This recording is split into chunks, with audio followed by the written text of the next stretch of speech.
ഇപ്പോൾ ആരംഭിക്കാൻ പോകുന്നു രാജ്യത്തെ ഏറ്റവും വലിയ വിചാരണ, രജത് ശർമ്മയുടെ ആപ്കി അദാലത്ത്.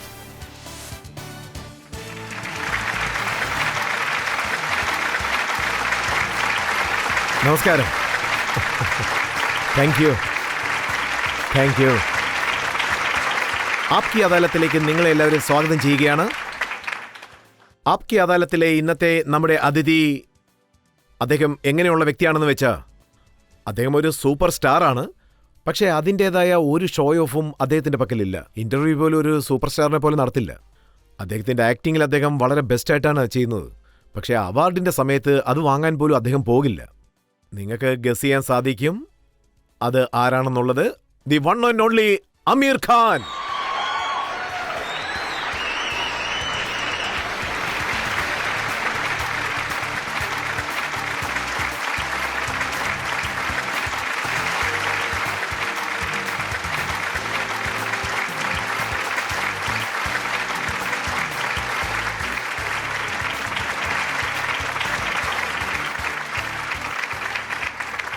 ഇന്നത്തെ ആപ്കി അദാലത്തിലെ ജഡ്ജിയും വളരെ പ്രത്യേകതകൾ നിറഞ്ഞ വ്യക്തിയാണ്. ഇന്ത്യൻ മിലിറ്ററിയിലെ വളരെ ശ്രേഷ്ഠനായ സോൾജിയർ.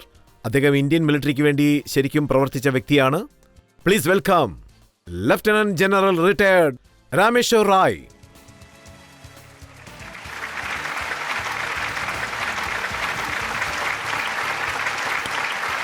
നീതിപീഠത്തിന്റെ ഇന്നത്തെ വിചാരണ ആരംഭിക്കാവുന്നതാണ്. നമുക്ക് അനുവാദം ലഭിച്ചിരിക്കുകയാണ്. ഇപ്പോൾ ആപ്കി അദാലത്തിൽ സൂപ്പർ സ്റ്റാർ അമീർ ഖാനെതിരായിട്ടുള്ള ആദ്യത്തെ കുറ്റാരോപണം.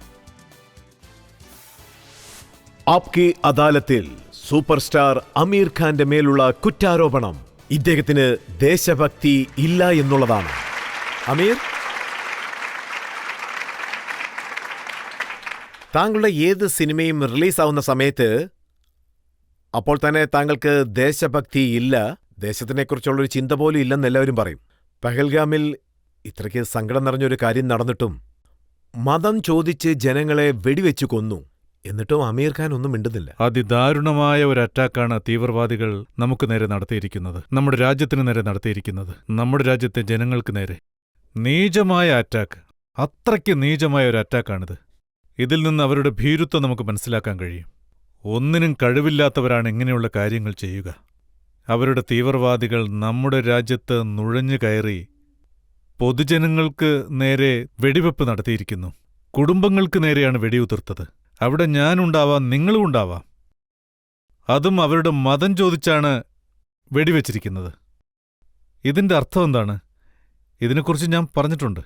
പക്ഷേ ഇപ്പോൾ ഞാൻ സോഷ്യൽ മീഡിയയിലില്ല. എന്തെങ്കിലും ഒരു സംഭവം നടന്നാൽ ജനങ്ങൾ ഉടനെ അതിനെക്കുറിച്ച് സംസാരിക്കാൻ തുടങ്ങും. പക്ഷേ ഞാൻ സോഷ്യൽ മീഡിയയിലില്ല. എന്നാലും ഞാൻ പറഞ്ഞിട്ടുണ്ട്. ഞാനൊരു ഫംഗ്ഷന് പോയിരുന്നപ്പോൾ മീഡിയക്കാർ എന്നോട് ചോദിച്ചു. അതിന് ഞാൻ കൊടുത്ത ഉത്തരം ഇങ്ങനെയാണ്: ഈ ആക്രമണം നമ്മുടെ ജനങ്ങൾക്ക് നേരെ മാത്രമല്ല, നമ്മുടെ ജനങ്ങളുടെ ഐക്യത്തിന് നേരെയാണ്. അവർ ചെയ്തത് വളരെ നീചമായൊരു പ്രവൃത്തിയാണെന്ന് ഞാൻ പറഞ്ഞു. അതിനുള്ള മറുപടി അവർക്ക് കൊടുത്തു കഴിഞ്ഞിരിക്കുന്നു. അതായത് പലർക്കും എന്നോട് ഭയങ്കര ഇഷ്ടമാണ്. അവരാണ് ഇങ്ങനെയുള്ള കാര്യങ്ങൾ പറയുന്നത്. താങ്കളെ ഇഷ്ടപ്പെടുന്നവർ ഇതും പറഞ്ഞിരിക്കുകയാണ്. എയർഫോഴ്സ് ആക്ഷൻ എടുത്തിരുന്നു, തീവ്രവാദികൾ ഒളിഞ്ഞിരിക്കുന്ന സ്ഥലങ്ങൾ ആക്രമിച്ചു. അതിനുശേഷം താങ്കൾ ഒരു സ്റ്റേറ്റ്മെന്റ് കൊടുത്തിരുന്നു. അത് വെച്ച് ജനങ്ങൾ പറയുന്നത് തീർച്ചയായിട്ടും താങ്കൾ ഒരു സിനിമ എടുക്കുമെന്നാണ്.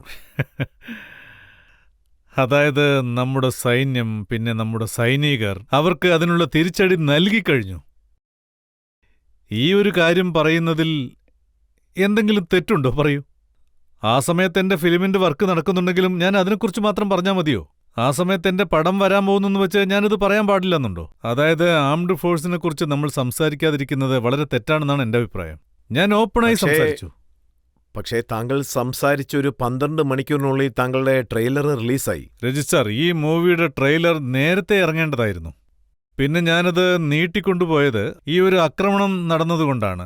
അതുകൊണ്ടാണ് ഞാനിത് മാറ്റിവെച്ചത്. ശരിക്കും പറഞ്ഞാൽ അന്നെന്റെ പടത്തിന്റെ പ്രീമിയറും പ്ലാൻ ചെയ്തിരുന്നതാണ്. ഇത് അറിഞ്ഞ ഉടനെ എല്ലാം ഞാൻ ക്യാൻസൽ ചെയ്യുകയായിരുന്നു. ഈവന്റ് മുഴുവനും ക്യാൻസൽ ചെയ്തു. അപ്പോൾ ഓരോ ഇന്ത്യക്കാരനും ദേഷ്യം വന്നു. എല്ലാവരുടെ മനസ്സും വേദനിച്ചു. അതുപോലെ തന്നെയാണ് എനിക്കും വേദനിച്ചത്. തന്നെയുമല്ല, ഞാൻ കുറച്ചുനാൾ ഡിപ്രസ്ഡ് ആയിരുന്നു, പുറത്തു പോയില്ല. സോഷ്യൽ മീഡിയയിൽ എഴുതിയിരിക്കുന്നത് താങ്കൾ ഒരു ആക്സിഡന്റൽ പേട്രിയോട്ട് ആണ് എന്നുള്ളതാണ്. ലാൽ ചട്ട് റിലീസായ സമയത്തും താങ്കൾ പേട്രിയറ്റ് ആയിട്ടുള്ള ഒരു കമന്റ് നൽകിയതായിട്ട് പറയുന്നു. ലാൽ സിംഗ് ആ സമയത്ത് എന്താ പറഞ്ഞെന്ന് എനിക്ക് ഓർമ്മയില്ല.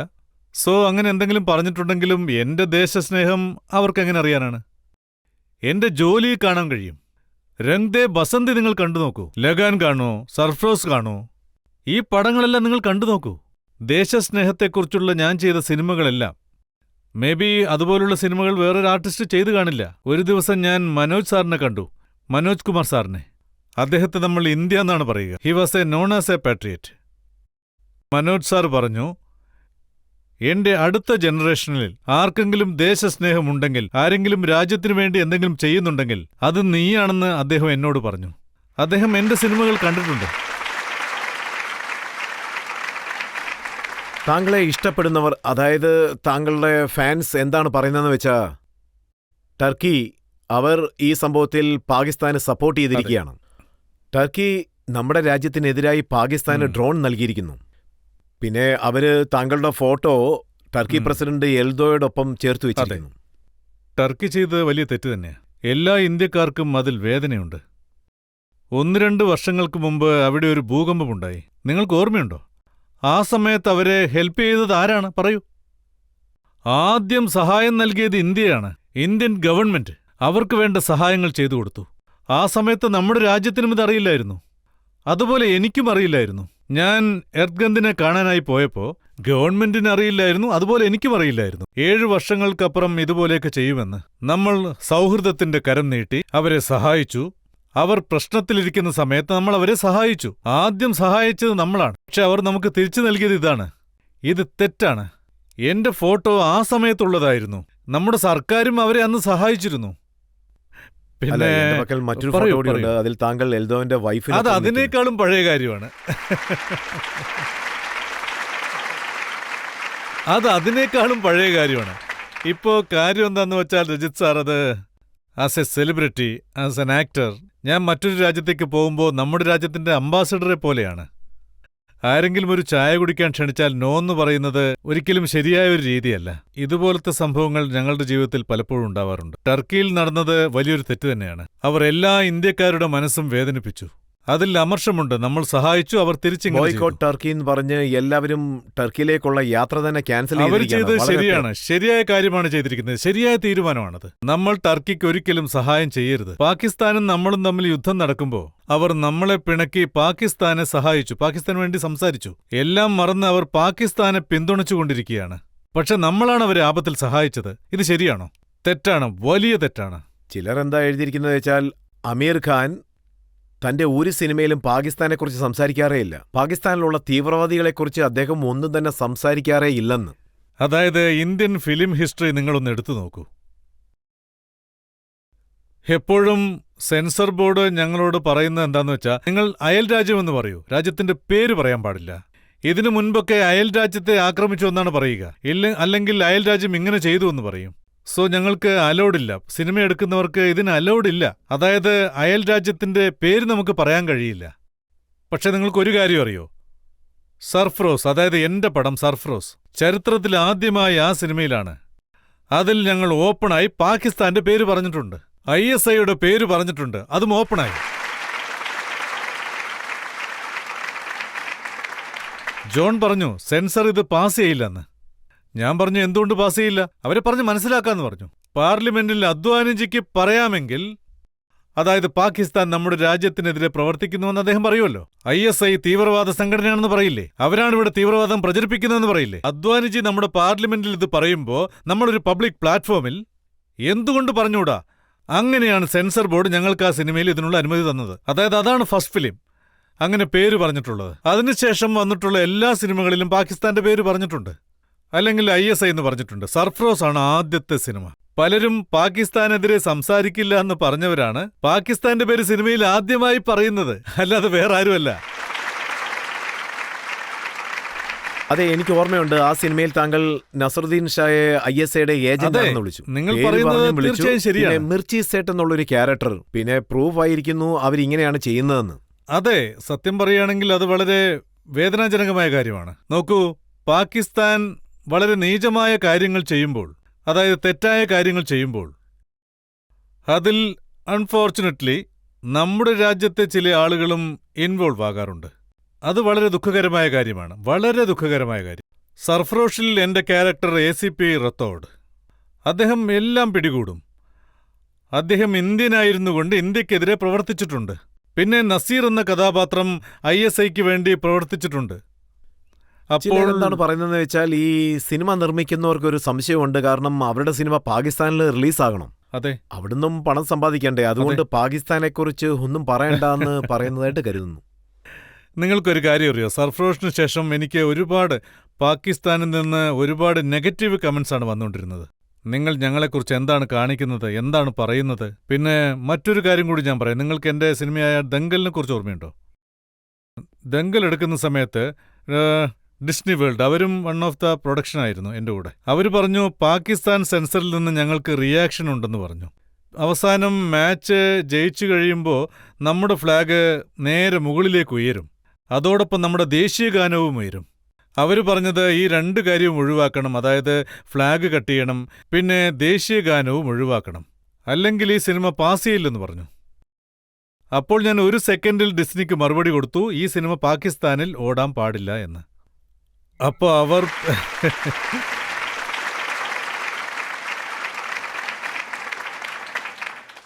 അതായത് 1 സെക്കൻഡ് കൊണ്ട് എനിക്ക് ആലോചിക്കേണ്ടി വന്നില്ല. അവർ പറഞ്ഞു നിങ്ങൾക്ക് ബിസിനസ്സിൽ ഒരുപാട് പ്രശ്നമുണ്ടാവും, നഷ്ടം വരുമെന്നൊക്കെ പറഞ്ഞു. അതായത് നമ്മുടെ ഇന്ത്യൻ പതാക മാറ്റാൻ പറയുന്നവരോട്, നമ്മുടെ ദേശീയ ഗാനം ഒഴിവാക്കാൻ പറയുന്നവരോട് എനിക്ക് യാതൊരു കച്ചവടവും വേണ്ട. താങ്കൾക്ക് വലിയ റേഞ്ചിലുള്ള ബിസിനസ് നടന്നിരിക്കുന്നത്, പണം സമ്പാദിച്ചിരിക്കുന്നത് അത് ചൈനയിൽ നിന്നാണ്. അല്ലല്ല, ഇന്ത്യയിലാണ് ഞാൻ കൂടുതൽ സമ്പാദിച്ചത്. ചൈനയിൽ എൻ്റെ ഒരു സിനിമ നന്നായി ഓടി, ദംഗൽ, 2 പടം, സീക്രട്ട് സൂപ്പർ സ്റ്റാർ, പിന്നെ ദംഗൽ.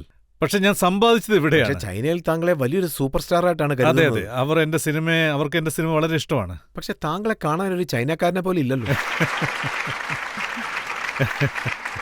ഇപ്പൊ ജനങ്ങൾ ചോദിക്കുന്നത് ടർക്കി നമ്മുടെ ശത്രുവല്ലേ, ഇദ്ദേഹം എന്തിനാണ് അവിടെ പോയതെന്നാണ്. അതുപോലെ ചൈന പാകിസ്ഥാനെ സപ്പോർട്ട് ചെയ്തിരിക്കുകയാണ്, അദ്ദേഹം എന്തിനാണ് ചൈനയിലും പോയതെന്നാണ് ചോദിക്കുന്നത്. ഇപ്പൊ ഞാൻ എന്താ ചെയ്യുക? ദംഗൽ റിലീസാവുമ്പോഴും സീക്രട്ട് സൂപ്പർ സ്റ്റാർ റിലീസാവുമ്പോഴും ചൈനയായിട്ട് നമുക്കൊരു പ്രശ്നമില്ല. ചൈനയുമായിട്ട് സൗഹൃദത്തിലായിരുന്നു. പിന്നെ ചൈനീസ് ഗവൺമെന്റ് താങ്കൾക്ക് അവാർഡ് നൽകുകയും ചെയ്തു, നാഷണൽ ട്രഷർ ഓഫ് ഇന്ത്യ എന്ന്. അതെ അതെ, എനിക്കവർ അവാർഡ് തന്നിരുന്നു, നാഷണൽ ട്രഷർ ഓഫ് ഇന്ത്യ. പക്ഷെ ഇതിലൊരു കാര്യം ശ്രദ്ധിക്കണം, അവർ നാഷണൽ ട്രഷർ ഓഫ് ചൈന എന്നല്ല തന്നത്, നാഷണൽ ട്രഷർ ഓഫ് ഇന്ത്യ എന്നുള്ള അംഗീകാരം തന്നത്.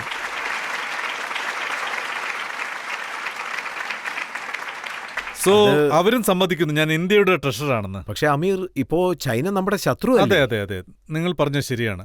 ആരെല്ലാം എന്തെല്ലാം നമുക്ക് തന്നാലും ഞാൻ എപ്പോഴും ഇന്ത്യയോടൊപ്പം മാത്രമേ നിൽക്കൂ. നമ്മുടെ ആംഡ് ഫോഴ്സിന്റെ കൂടെ നിൽക്കൂ, നമ്മുടെ രാജ്യത്തിന്റെ കൂടെ നിൽക്കൂ. ഇന്ന് നോക്കൂ, ഇന്റർനാഷണൽ കമ്മ്യൂണിറ്റി വളരെ വ്യക്തമായി മനസ്സിലാക്കേണ്ട ഒരു കാര്യമാണിത്. നോക്കൂ, അവർ നമ്മുടെ ഇന്നസെന്റ് സിവിലിയൻസിനെ ടെററിസ്റ്റ് ആക്ടിലൂടെ കൊന്നു തള്ളിയിരിക്കുന്നു. ഇത് ഈ ലോകം മനസ്സിലാക്കണം. തുടങ്ങിവെച്ചത് അവരാണ്. നമ്മുടെ നിരപരാധികളായ ജനങ്ങളെ കൊന്നു. ഇതെന്താണിത്? മനുഷ്യത്വമില്ലാത്തൊരു പ്രവൃത്തി. അങ്ങനെ ചെയ്തതിൽ അവർ തലകുനിക്കണം. ഒരു മതത്തിലും ഒരിടത്തും പറഞ്ഞിട്ടില്ല നിരപരാധികളെ കൊന്നു തള്ളണമെന്ന്. പിന്നെ തീവ്രവാദികൾ അവരെ കൊന്നിട്ടുണ്ടെങ്കിൽ അവരൊരിക്കലും ഇസ്ലാമല്ല. ഞാൻ അവരെ മുസ്ലിമായി കരുതുകയേയില്ല. കാരണം ഇസ്ലാമിൽ എഴുതിയിരിക്കുന്നത് ഇതാണ്: ഒരു നിരപരാധിയെയും ഒന്നിനു വേണ്ടിയും കൊല്ലരുതെന്ന്. സ്ത്രീകളെ ബഹുമാനിക്കണം, അവരെ കയ്യേറ്റം ചെയ്യരുത്. ഇതെല്ലാം ഞങ്ങളുടെ മതത്തിലുണ്ട്, ഇസ്ലാം മതത്തിലുണ്ട്. അവർ ചെയ്യുന്നതെല്ലാം മതത്തിനെതിരാണ്. അവർ ചെയ്യുന്നത് തെറ്റാണ്. ഓഡിയൻസിൽ ആർക്കെങ്കിലും ചോദ്യം ചോദിക്കണോ? ചോദിക്കാം. സർ, കുറച്ചുനാൾ മുമ്പ് ഓപ്പറേഷൻ സിന്ദൂർ നടന്നു. നമ്മുടെ ഇന്ത്യൻ ആർമി പാകിസ്ഥാന്റെ തീവ്രവാദ ക്യാമ്പുകൾ ആക്രമിച്ചു. അതെ, ബ്ലാസ്റ്റ് ചെയ്തു. ഇതിനെക്കുറിച്ച് ആലോചിക്കുമ്പോൾ നമുക്ക് അഭിമാനം തോന്നുന്നു. തീർച്ചയായും എനിക്കും. ആ സമയത്ത് താങ്കളുടെ ഫീലിംഗ് എന്തായിരുന്നു? അതിനെക്കുറിച്ച് പറയാൻ സാധിക്കും? നിങ്ങൾ എങ്ങനെ ഫീൽ ചെയ്തോ അതുപോലെ. അതായത് നമ്മുടെ സൈന്യത്തെക്കുറിച്ച് ഓർത്ത് ഞാൻ അഭിമാനിച്ചു. നമ്മുടെ ആംഡ് ഫോഴ്സിനെ കുറിച്ച് ഓർക്കുമ്പോൾ അഭിമാനമുണ്ട്. അപ്പോൾ താങ്കൾക്ക് തോന്നിയില്ലേ ബോർഡറിലേക്ക് പോയി അവരുടെ ധൈര്യത്തിന് വേണ്ടി അവർക്ക് ഷെയ്ക്ക് ഹാൻഡ് കൊടുക്കണമെന്ന്? ഞാൻ പോയിരുന്നു. നിങ്ങൾക്ക് ഈ കാര്യം അറിയില്ലെന്നാ തോന്നുന്നേ. കാർഗിൽ യുദ്ധം നടന്നപ്പോൾ നമ്മൾ കാർഗിൽ യുദ്ധത്തിൽ ജയിച്ചിരുന്നു. അന്ന് ഞാൻ ഒരാൾ മാത്രമാണ്. മറ്റാരെങ്കിലും പോയിട്ടുണ്ടോ എന്ന് എനിക്കറിയില്ല. അന്ന് ഞാൻ 1, 2, 3, 4, 8 ദിവസം അവിടെ സ്റ്റേ ചെയ്തു. ഞാൻ ലേയിലാണ് ലാൻഡ് ചെയ്തത്. ലേയിലാണ് സാർ ഞാൻ ലാൻഡ് ചെയ്തത്. അവിടുന്ന് ശ്രീനഗർ പോകുന്നത് വരെ റോഡിൽ ഒരു 8 ഡേയ്സ് ഞാൻ റോഡിലായിരുന്നു. എല്ലാ റെജിമെന്റ്സിനെയും ഞാൻ കണ്ടിരുന്നു. ഞാൻ അസം റൈഫിൾസിനെ കണ്ടുമുട്ടി, രാജ്പുത് റൈഫിൾസിനെ കണ്ടുമുട്ടി, ലഡാക്ക് സ്കൗട്ട്സിനെ കണ്ടുമുട്ടി. അങ്ങനെ ധാരാളം. എല്ലാ റെജിമെന്റ്സിന്റെയും പേര് എനിക്കിപ്പോൾ ശരിക്കും ഓർമ്മയില്ല. എല്ലാ റെജിമെന്റ്സിലെ സൈനികരെയും ഞാൻ കണ്ടു. അതായത് എല്ലാ റെജിമെന്റ്സിലെയും സോൾജേഴ്സ്. ഞാൻ അവരെ അഭിനന്ദിക്കാൻ വേണ്ടി പോയി. നിങ്ങൾ ഞങ്ങൾക്ക് വേണ്ടി യുദ്ധത്തിൽ ജയിച്ചു, ഞങ്ങളെ രക്ഷിച്ചിരിക്കുന്നു. അതിനെനിക്ക് നിങ്ങളോട് നന്ദിയുണ്ട്, നിങ്ങളോട് എനിക്ക് കടപ്പാടുണ്ട്. ഇതൊക്കെ ഞാൻ ചെയ്തു. വേറെ ആരെങ്കിലും പോയിട്ടുണ്ടോ എന്ന് എനിക്കറിയില്ല. നിങ്ങൾക്കാരെങ്കിലും അറിയാം? അവിടെ പലരും പോയിട്ടുണ്ട്. അവരൊക്കെ അവിടെ പോയി ഡാൻസ് കളിച്ച് പാട്ട് പാടിയിട്ട് തിരിച്ചു വന്നു.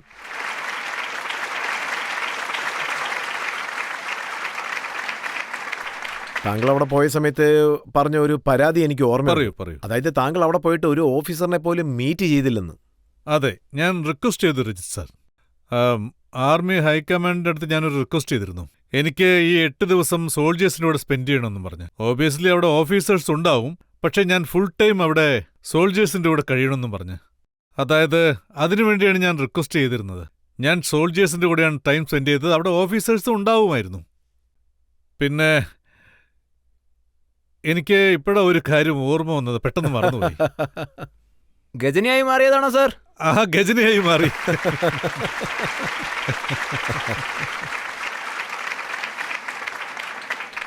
ശരി, എനിക്ക് വീണ്ടും അത് ഓർമ്മ വരുമ്പോ പറയാം. ശരി, താങ്കൾ 8 ദിവസം അവിടെ ഉണ്ടായിരുന്നു. പക്ഷെ ഈ കാർഗിൽ കിട്ടി ഓർമ്മ വന്നു സാർ. ഇത് വളരെ പ്രധാനപ്പെട്ട ഒരു കാര്യമാണ്, വളരെ പ്രധാനപ്പെട്ട കാര്യം. നിങ്ങളും ഇത് സമ്മതിച്ചു തരും. ഞാൻ അവിടെ ചെന്നത് അവർക്കൊരു ഊർജം നൽകാനാണ്. 8 ദിവസം ഞാൻ അവരുടെ കൂടെ കഴിഞ്ഞില്ലേ, അവരുടെ മനഃശക്തി വർദ്ധിപ്പിക്കാൻ വേണ്ടി നമ്മൾ ഒന്നും ചെയ്യേണ്ട കാര്യമില്ല. അവരെല്ലാ അർത്ഥത്തിലും തയ്യാറായി നിൽക്കുന്നവരാണ്. പറഞ്ഞത് ശരിയാണ്. അവർ എത്ര ബുദ്ധിമുട്ടുള്ള ടെറന്റിലാണെങ്കിലും, എത്ര ബുദ്ധിമുട്ടുള്ള ടെറന്റിലെ ജോലിയാണെങ്കിലും, ആ ബുദ്ധിമുട്ടുള്ള ടെറന്റിൽ നമ്മളെ ഡിഫെൻസ് ചെയ്യുന്നു. പക്ഷേ മാനസികമായിട്ടുള്ള അവരുടെ ശക്തി എത്രത്തോളം വലുതാണെന്ന് വെച്ചാൽ അവരുടെ മുഖത്ത് പുഞ്ചിരിയുണ്ട്. അവർ വളരെ കോൺഫിഡന്റായും സന്തോഷത്തോടെയുമാണ് കഴിഞ്ഞത്. അതായത് ഞാൻ അവരുടെ മൊറാൽ ബൂസ്റ്റ് ചെയ്യാനാണ് പോയത്. പക്ഷെ അങ്ങനെയല്ല, അവരാണ് എന്റെ മൊറാൽ ബൂസ്റ്റ് ചെയ്തത്. I am right sir? നിങ്ങൾ പറഞ്ഞത് വളരെ ശരിയാണ്. കാരണം രാജ്യസ്നേഹം എന്നാൽ നമ്മുടെ മനസ്സിൽ നിന്ന് വരേണ്ടതാണ്, ബുദ്ധിയുമായി ബന്ധപ്പെട്ടതല്ല. പിന്നെ നിങ്ങളുടെ ഫാൻസ് ഉണ്ടല്ലോ, അവരൊക്കെ നിങ്ങളെ മനസ്സുകൊണ്ട് ഇഷ്ടപ്പെട്ടു വരുന്നവരാണ്. രാജ്യസ്നേഹത്തിന് ഇതിനേക്കാളും വലിയൊരു ഉദാഹരണം വേറെ ആവശ്യമുണ്ടോ? ഒരു മനുഷ്യന് 140 കോടി ജനങ്ങളുടെ മനസ്സുമായി കണക്ഷനുണ്ട്. അതായത് ഞാൻ അവിടെ 8 ദിവസം സ്റ്റേ ചെയ്തു. എനിക്കത് വലിയൊരു അനുഭവമായിരുന്നു. ഞാൻ അവരുടെ കൂടെ 8 ദിവസം കഴിഞ്ഞു. 8 ദിവസം ആഹാരം കഴിച്ചു, ജീവിതത്തെക്കുറിച്ച് ചോദിച്ചു. ഒരു ദിവസം അവരുടെ ബങ്കറിലാണ് ഞാൻ സ്റ്റേ ചെയ്തത്. ഞാൻ അന്ന് രാത്രി സ്റ്റേ ചെയ്യുമ്പോൾ അവിടെ 6-8 സോൾജേഴ്സ് ഉണ്ടായിരുന്നു. ഞാൻ ഒരു രാത്രി മുഴുവൻ ബോർഡറിൽ ബങ്കറിൽ സ്റ്റേ ചെയ്തു. വേറെ ആരെങ്കിലും ഇതുപോലെ പോയിട്ടുണ്ടോ എന്ന് എനിക്കറിയില്ല. ഇപ്പൊ ഇത് പറയാൻ കാരണം, രജിത് സാർ ഓരോന്ന് ചോദിച്ചുകൊണ്ടിരിക്കുന്നു, ഞാൻ ഓരോന്ന് പറഞ്ഞുകൊണ്ടിരിക്കുന്നു. പക്ഷേ ഇത് എല്ലായിടത്തും പോയി ഇങ്ങനെ പറയാൻ പറ്റുമോ? ഞാൻ അവിടെ പോയിട്ടുണ്ട്, ഇവിടെ പോയിട്ടുണ്ട്. അതിൻ്റെ ഒന്നും ആവശ്യമില്ല. എനിക്ക് എൻ്റേതായ കാര്യങ്ങളും എൻ്റേതായ ജീവിതമുണ്ട്. ഞാൻ അതിൻ്റെ പുറകിലാണ്. നിങ്ങളിപ്പോൾ ചോദിച്ചതുകൊണ്ട് ഞാനെല്ലാം പറഞ്ഞു. എന്തായാലും നിങ്ങൾ ചോദിച്ചത് നന്നായി. എനിക്ക് എവിടെയെങ്കിലും ഇത് പറയാൻ പറ്റിയല്ലോ. ഇപ്പോഴാണ് എനിക്കത് ഓർമ്മ വന്നത്. ചോദ്യം ചോദിക്കുന്നത് വളരെ ശീലമുള്ള കാര്യമാണ്. നിങ്ങൾ നന്നായി ചോദ്യങ്ങൾ ചോദിക്കുന്നുണ്ട്. നിങ്ങളുടെ ഷോ എനിക്കിഷ്ടമാണ്, നിങ്ങളുടെ ചോദ്യങ്ങളും. ഇപ്പോൾ നമുക്കൊരു ബ്രേക്ക് എടുക്കാം. ബ്രേക്കിന് ശേഷം ആപ്കി അദാലത്തിൽ അമീർ ഖാനോടുള്ള ചോദ്യങ്ങളും അതിനുള്ള ഉത്തരവും തുടരുന്നതായിരിക്കും. അവരെന്താണ് പറയുന്നതെന്ന് വെച്ചാൽ, അമീർ ഖാന്റെ ആദ്യത്തെ വൈഫിന്റെ പേര് റീന എന്നാണ്. അതെ. രണ്ടാമത്തെ വൈഫിന്റെ പേര് കിരൺ. ഇനി വരാൻ പോകുന്ന ആളുടെ പേര് ഗൗരി.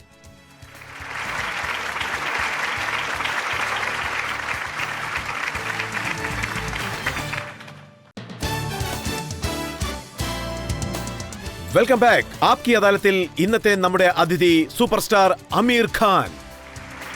ആപ്കി അദാലത്തിലെ അടുത്ത കുറ്റാരോപണം. ആപ്കി അദാലത്തിൽ സൂപ്പർ സ്റ്റാർ അമീർ ഖാന്റെ മേലുള്ള കുറ്റാരോപണം ഇദ്ദേഹം മതങ്ങളെ കളിയാക്കുന്നു എന്നുള്ളതാണ്. അമീർ, താങ്കളുടെ ഏതൊക്കെ സിനിമ പുതിയതായിട്ട് വരുന്നുവോ ആ സമയത്ത് ഇന്റർനെറ്റിലോ അല്ലെങ്കിൽ പ്രൊമോയിലോ പുതിയ ശിവൻ അവതാരം എടുക്കുന്നു. ജനങ്ങൾ ആ ഫോട്ടോ പോസ്റ്റ് ചെയ്യും. PKയുടെ ഫോട്ടോ പോസ്റ്റ് ചെയ്തിട്ട് നോക്കൂ, ഇദ്ദേഹം ഹിന്ദു മതത്തെ അപമാനിച്ചിരിക്കുകയാണ്, ഹിന്ദു ദൈവങ്ങളെ അപമാനിച്ചിരിക്കുന്നു, ശിവൻ ബാത്റൂമിൽ പോകുന്നത് പോലെ കാണിക്കുന്നു, ശിവൻ ഓടുന്നത് പോലെ കാണിച്ചിരിക്കുന്നു. അവർ പറയുന്നതെല്ലാം കള്ളമാണ്. ഞങ്ങൾ ഒരു മതത്തിനും എതിരല്ല. എല്ലാ മതത്തോടും ഞങ്ങൾക്ക് ബഹുമാനമാണ്. പിന്നെ മതവിശ്വാസികളായ ആളുകൾ, അവരെയും ഞങ്ങൾ ബഹുമാനത്തോടെ കണ്ടിട്ടുള്ളൂ. ആ ഒരു സിനിമ നിങ്ങളോടൊരു കാര്യം പറയും.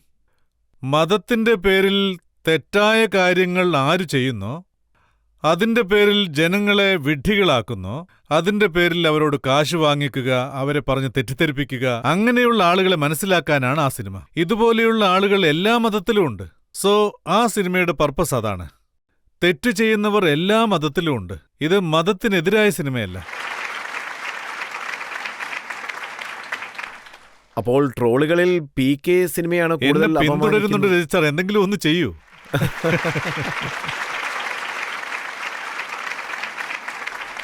അവർക്കുള്ള ഉത്തരങ്ങൾ ഓഡിയൻസ് നൽകും. എന്താ പറയുന്നതെന്ന് വെച്ചാൽ, ഹിന്ദി ഫിലിം ഇൻഡസ്ട്രിയിൽ, മറ്റുള്ള ഇൻഡസ്ട്രികളെ കുറിച്ച് ഞാനൊന്നും പറയുന്നില്ല, ഹിന്ദി ഫിലിം ഇൻഡസ്ട്രി ഒന്ന് സെർച്ച് ചെയ്ത് നോക്കൂ, അല്ലെങ്കിൽ ഈ നാട് മുഴുവനൊന്ന് അന്വേഷിച്ച് നോക്കൂ. ഞാൻ എന്തെല്ലാം കാര്യങ്ങൾ ചെയ്തിട്ടുണ്ട്, എത്ര സോഷ്യൽ ഫിലിംസ് ഞാൻ ചെയ്തിട്ടുണ്ട്. അതായത് ഞാനിപ്പോൾ എണ്ണി പറയാം. സത്യമേവ ജയതേ ഷോ, പാനി ഫൗണ്ടേഷൻ ചെയ്തു. ആരൊക്കെ ഇതുപോലെ ചെയ്യുന്നുണ്ടെന്ന് ഒരു പേരെങ്കിലും പറയൂ. ഒരേ ഒരു പേര് പറയൂ. പിന്നെ ഞാനിത് ചെയ്യാൻ തുടങ്ങിയിട്ട് 1 മാസമല്ല, 2 മാസമല്ല, 3 മാസമല്ല, തുടക്കം മുതലേ എങ്ങനെയാണ് 35 വർഷമായി. സോ എന്റെ ഓഡിയൻസ്, എന്റെ റിയൽ ഓഡിയൻസ്, അവർക്കറിയാം അമീർ ആരാണെന്നുള്ള കാര്യം. അവരോട് വിശദീകരിക്കേണ്ട കാര്യമില്ല. ട്രോളുകളിൽ പറയുന്നത് താങ്കൾ ലവ് ജിഹാദ്. എന്റെ അമ്മേ. അവരെന്താണ് പറയുന്നത് വെച്ചാൽ, PK സിനിമയിൽ താങ്കൾ ഒരു പാകിസ്ഥാനി ഇന്ത്യൻ പെണ്ണിനെ കല്യാണം കഴിക്കുന്നത് ജസ്റ്റിഫൈ ചെയ്തിരിക്കുന്നു. അതെ അതെ അതെ. പിന്നെ ഒരു കാര്യം പറയുകയാണെങ്കിൽ, അതായത് 2 മതത്തിലുള്ള ആളുകൾ ഒരുമിച്ച് ചേരുമ്പോൾ അവരുടെ മനസ്സിൽ പ്രണയമുണ്ടെങ്കിൽ, അവർ തമ്മിൽ കല്യാണം കഴിക്കുകയാണെങ്കിൽ, അതൊരിക്കലും ലവ് ജിഹാദ് ആകില്ല. 2 മനസ്സുകൾ തമ്മിൽ ഇഷ്ടപ്പെടുകയാണെങ്കിൽ അവരൊരുമിക്കാം, തെറ്റില്ല. ഇതവരുടെ മനസ്സുമായി ബന്ധപ്പെട്ടതാണ്. ഇതൊരു കാരണവശാലും ലവ് ജിഹാദ് അല്ല. 2 മനസ്സുകൾ തമ്മിൽ ഒരുമിക്കുമ്പോൾ 2 മനസ്സുകളുടെ കൂടിച്ചേരലാണ്. മതത്തിനപ്പുറമാണിത്. ഞാൻ ഒരു കാര്യം പറയാം. എന്റെ അനിയത്തി നിക്കത്ത് കല്യാണം കഴിച്ചത് സന്തോഷ് ഷെക്ഡെയാണ്. അദ്ദേഹം ഒരു ഹിന്ദുവാണ്.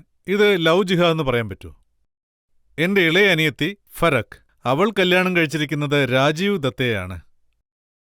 അദ്ദേഹം ഹിന്ദുവാണ്. എന്റെ അനിയത്തി മുസ്ലിം. ഇതിനെ ലവ് ജിഹാദ് എന്ന് വിളിക്കാൻ പറ്റുമോ? എന്റെ മകൾ ഐറ, ഇപ്പൊ കുറച്ചു ദിവസം മുമ്പ് അവൾ കല്യാണം കഴിച്ചിരിക്കുന്നത് നുപൂറിനെയാണ്. Love is the biggest thing is honest. അവരെന്താണ് പറയുന്നതെന്ന് വെച്ചാൽ, അമീർ ഖാന്റെ ആദ്യത്തെ വൈഫിന്റെ പേര് റീന, അതെ അതെ, രണ്ടാമത്തെ വൈഫിന്റെ പേര് കിരൺ, ഇനി വരാൻ പോകുന്ന ആളുടെ പേര് ഗൗരി.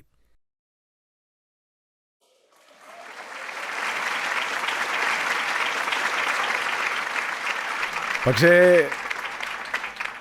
ഇതൊക്കെ ഹിന്ദു ദൈവങ്ങളുടെ പേരാണ്. അതെ അതെ. പക്ഷെ താങ്കളുടെ കുട്ടികളുടെ പേര് ജുനൈദ് ഖാൻ, ഇറാദ് ഖാൻ, ആസാദ് ഖാൻ. അതെ. ആക്ച്വലി എന്റെ മക്കൾക്ക് പേരിട്ടത് ഞാനല്ല, എന്റെ ഭാര്യമാരാണ്. അതിൽ ഞാൻ ഇടപെട്ടിട്ടേയില്ല. താങ്കളും ഒരു ഹസ്ബൻഡല്ലേ, താങ്കൾക്കറിയാം നമുക്കിതിൽ ഇടപെടാൻ കഴിയില്ലെന്ന്. ഇക്കാര്യത്തിൽ ഹസ്ബൻഡിന്റെ അഭിപ്രായം ആരും ചോദിക്കില്ല. വൈഫാണ് മക്കൾക്ക് എന്ത് പേരിടാന്ന് തീരുമാനിക്കുന്നത്. സോ റീനയാണ് തീരുമാനിച്ചത്, ജുനൈദ്, പിന്നെ ഐറ. പിന്നെ ഒരു കാര്യം കൂടിയുണ്ട്, ഐറയ്ക്ക് മറ്റൊരു പേര് കൂടിയുണ്ട്, അതായത് സരസ്വതി. ഈരാവതി എന്ന് നിങ്ങൾ കേട്ടിട്ടില്ലേ? അതിന്റെ ഷോർട്ട് ഫോമാണ് ഈറ. പക്ഷേ റീന അത് ഐറ എന്ന് പ്രൊണൗൺസ് ചെയ്യാൻ ആഗ്രഹിച്ചു. ഇതൊക്കെ റീനയുടെ തീരുമാനമാണ്, ഞാനിതിൽ ഇടപെട്ടിട്ടേയില്ല. അവൾ ഇങ്ങനൊരു പേരിടണമെന്ന് ആഗ്രഹിച്ചു. മേനകാ ഗാന്ധിയുടെ ഒരു പുസ്തകമുണ്ട്, ബുക്ക് ഓഫ് ഹിന്ദു നെയിംസ്. അതിൽ നിന്നാണ് ഈറാന്നും ഐറാന്നുമൊക്കെ പേര് വന്നത്. സോ ഐറ എന്നത് സരസ്വതിയുടെ മറ്റൊരു പേരാണ്. ആസാദ്, കിരണാണ് പേരിട്ടത്. അവൾ എന്തുകൊണ്ടാണ് അങ്ങനെ ഒരു പേരിട്ടെന്ന് വെച്ചാൽ, ഞങ്ങൾ മൗലാന ആസാദിന്റെ ഫാമിലിയാണ്. അതായത് അദ്ദേഹം നമ്മുടെ നാടിനു വേണ്ടിയും നാടിന്റെ ഉന്നമനത്തിനു വേണ്ടിയും ഒരുപാട് കാര്യങ്ങൾ ചെയ്തിട്ടുണ്ട്. ജനങ്ങളോടൊപ്പം നിന്ന് അവരുടെ തോളോട് തോൾ ചേർന്ന് നെഹ്റുജിയോടൊപ്പം ചേർന്ന് ഗാന്ധിജിയോടൊപ്പം ചേർന്ന് പട്ടേൽ സാഹിബിനോടൊപ്പം ചേർന്ന്, അതായത് തോളോട് തോൾ ചേർന്ന് നമുക്ക് വേണ്ടി സ്വാതന്ത്ര്യ സമര പോരാട്ടത്തിൽ പങ്കെടുത്തിട്ടുണ്ട്. സോ അത് നമുക്കൊരു ഇൻസ്പിറേഷനാണ്. അപ്പോൾ കിരണാണ് പറഞ്ഞത് ആസാദ് എന്ന പേര് നമ്മുടെ മോൻ ഇടാമെന്ന്. പക്ഷെ ആസാദ് എന്നത് മുസ്ലിം പേരല്ല. നിങ്ങൾ ചന്ദ്രശേഖർ ആസാദ് എന്ന പേര് കേട്ടിട്ടുണ്ടോ? ഒരു സമയത്ത് അദ്ദേഹവും സ്വാതന്ത്ര്യസമര സേനാനിയായിരുന്നു. ആസാദിന് റിലീജൻ ഇല്ല. It is A neutral name. പിന്നെ ഈ പേരൊന്നും ഇട്ടത് ഞാനല്ല.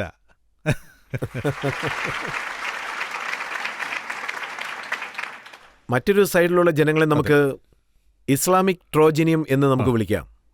അവർ പറയുന്നത് സഹോദരിയുടെ വിവാഹം ഒരു ഹിന്ദുവിനൊപ്പം നടത്താം, മകന്റെയോ മകളുടെയോ കല്യാണവും ഹിന്ദുവിനൊപ്പം നടത്താമെന്ന്. ഇപ്പോ കാര്യം എന്താണെന്ന് വെച്ചാൽ 2 ഗ്രൂപ്പിന്റെ ട്രോൾസും എന്നെ അറ്റാക്ക് ചെയ്യുന്നുണ്ട്. അവരൊരു കാര്യം പറയും, ഇവരൊരു കാര്യം പറയും. 2 ഗ്രൂപ്പിനും ഞാൻ തെറ്റുകാരനാണ്. ഇരുവിഭാഗത്തിനും ഞാൻ തെറ്റുകാരനാണെന്ന് എപ്പോൾ തോന്നുന്നോ അന്ന് നമ്മൾ മനസ്സിലാക്കണം നമ്മൾ ചെയ്യുന്നത് ശരിയാണെന്ന്.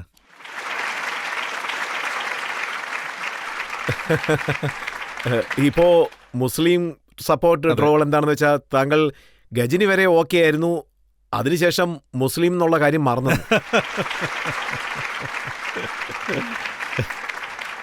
ഇല്ല, അങ്ങനെയൊന്നുമില്ല.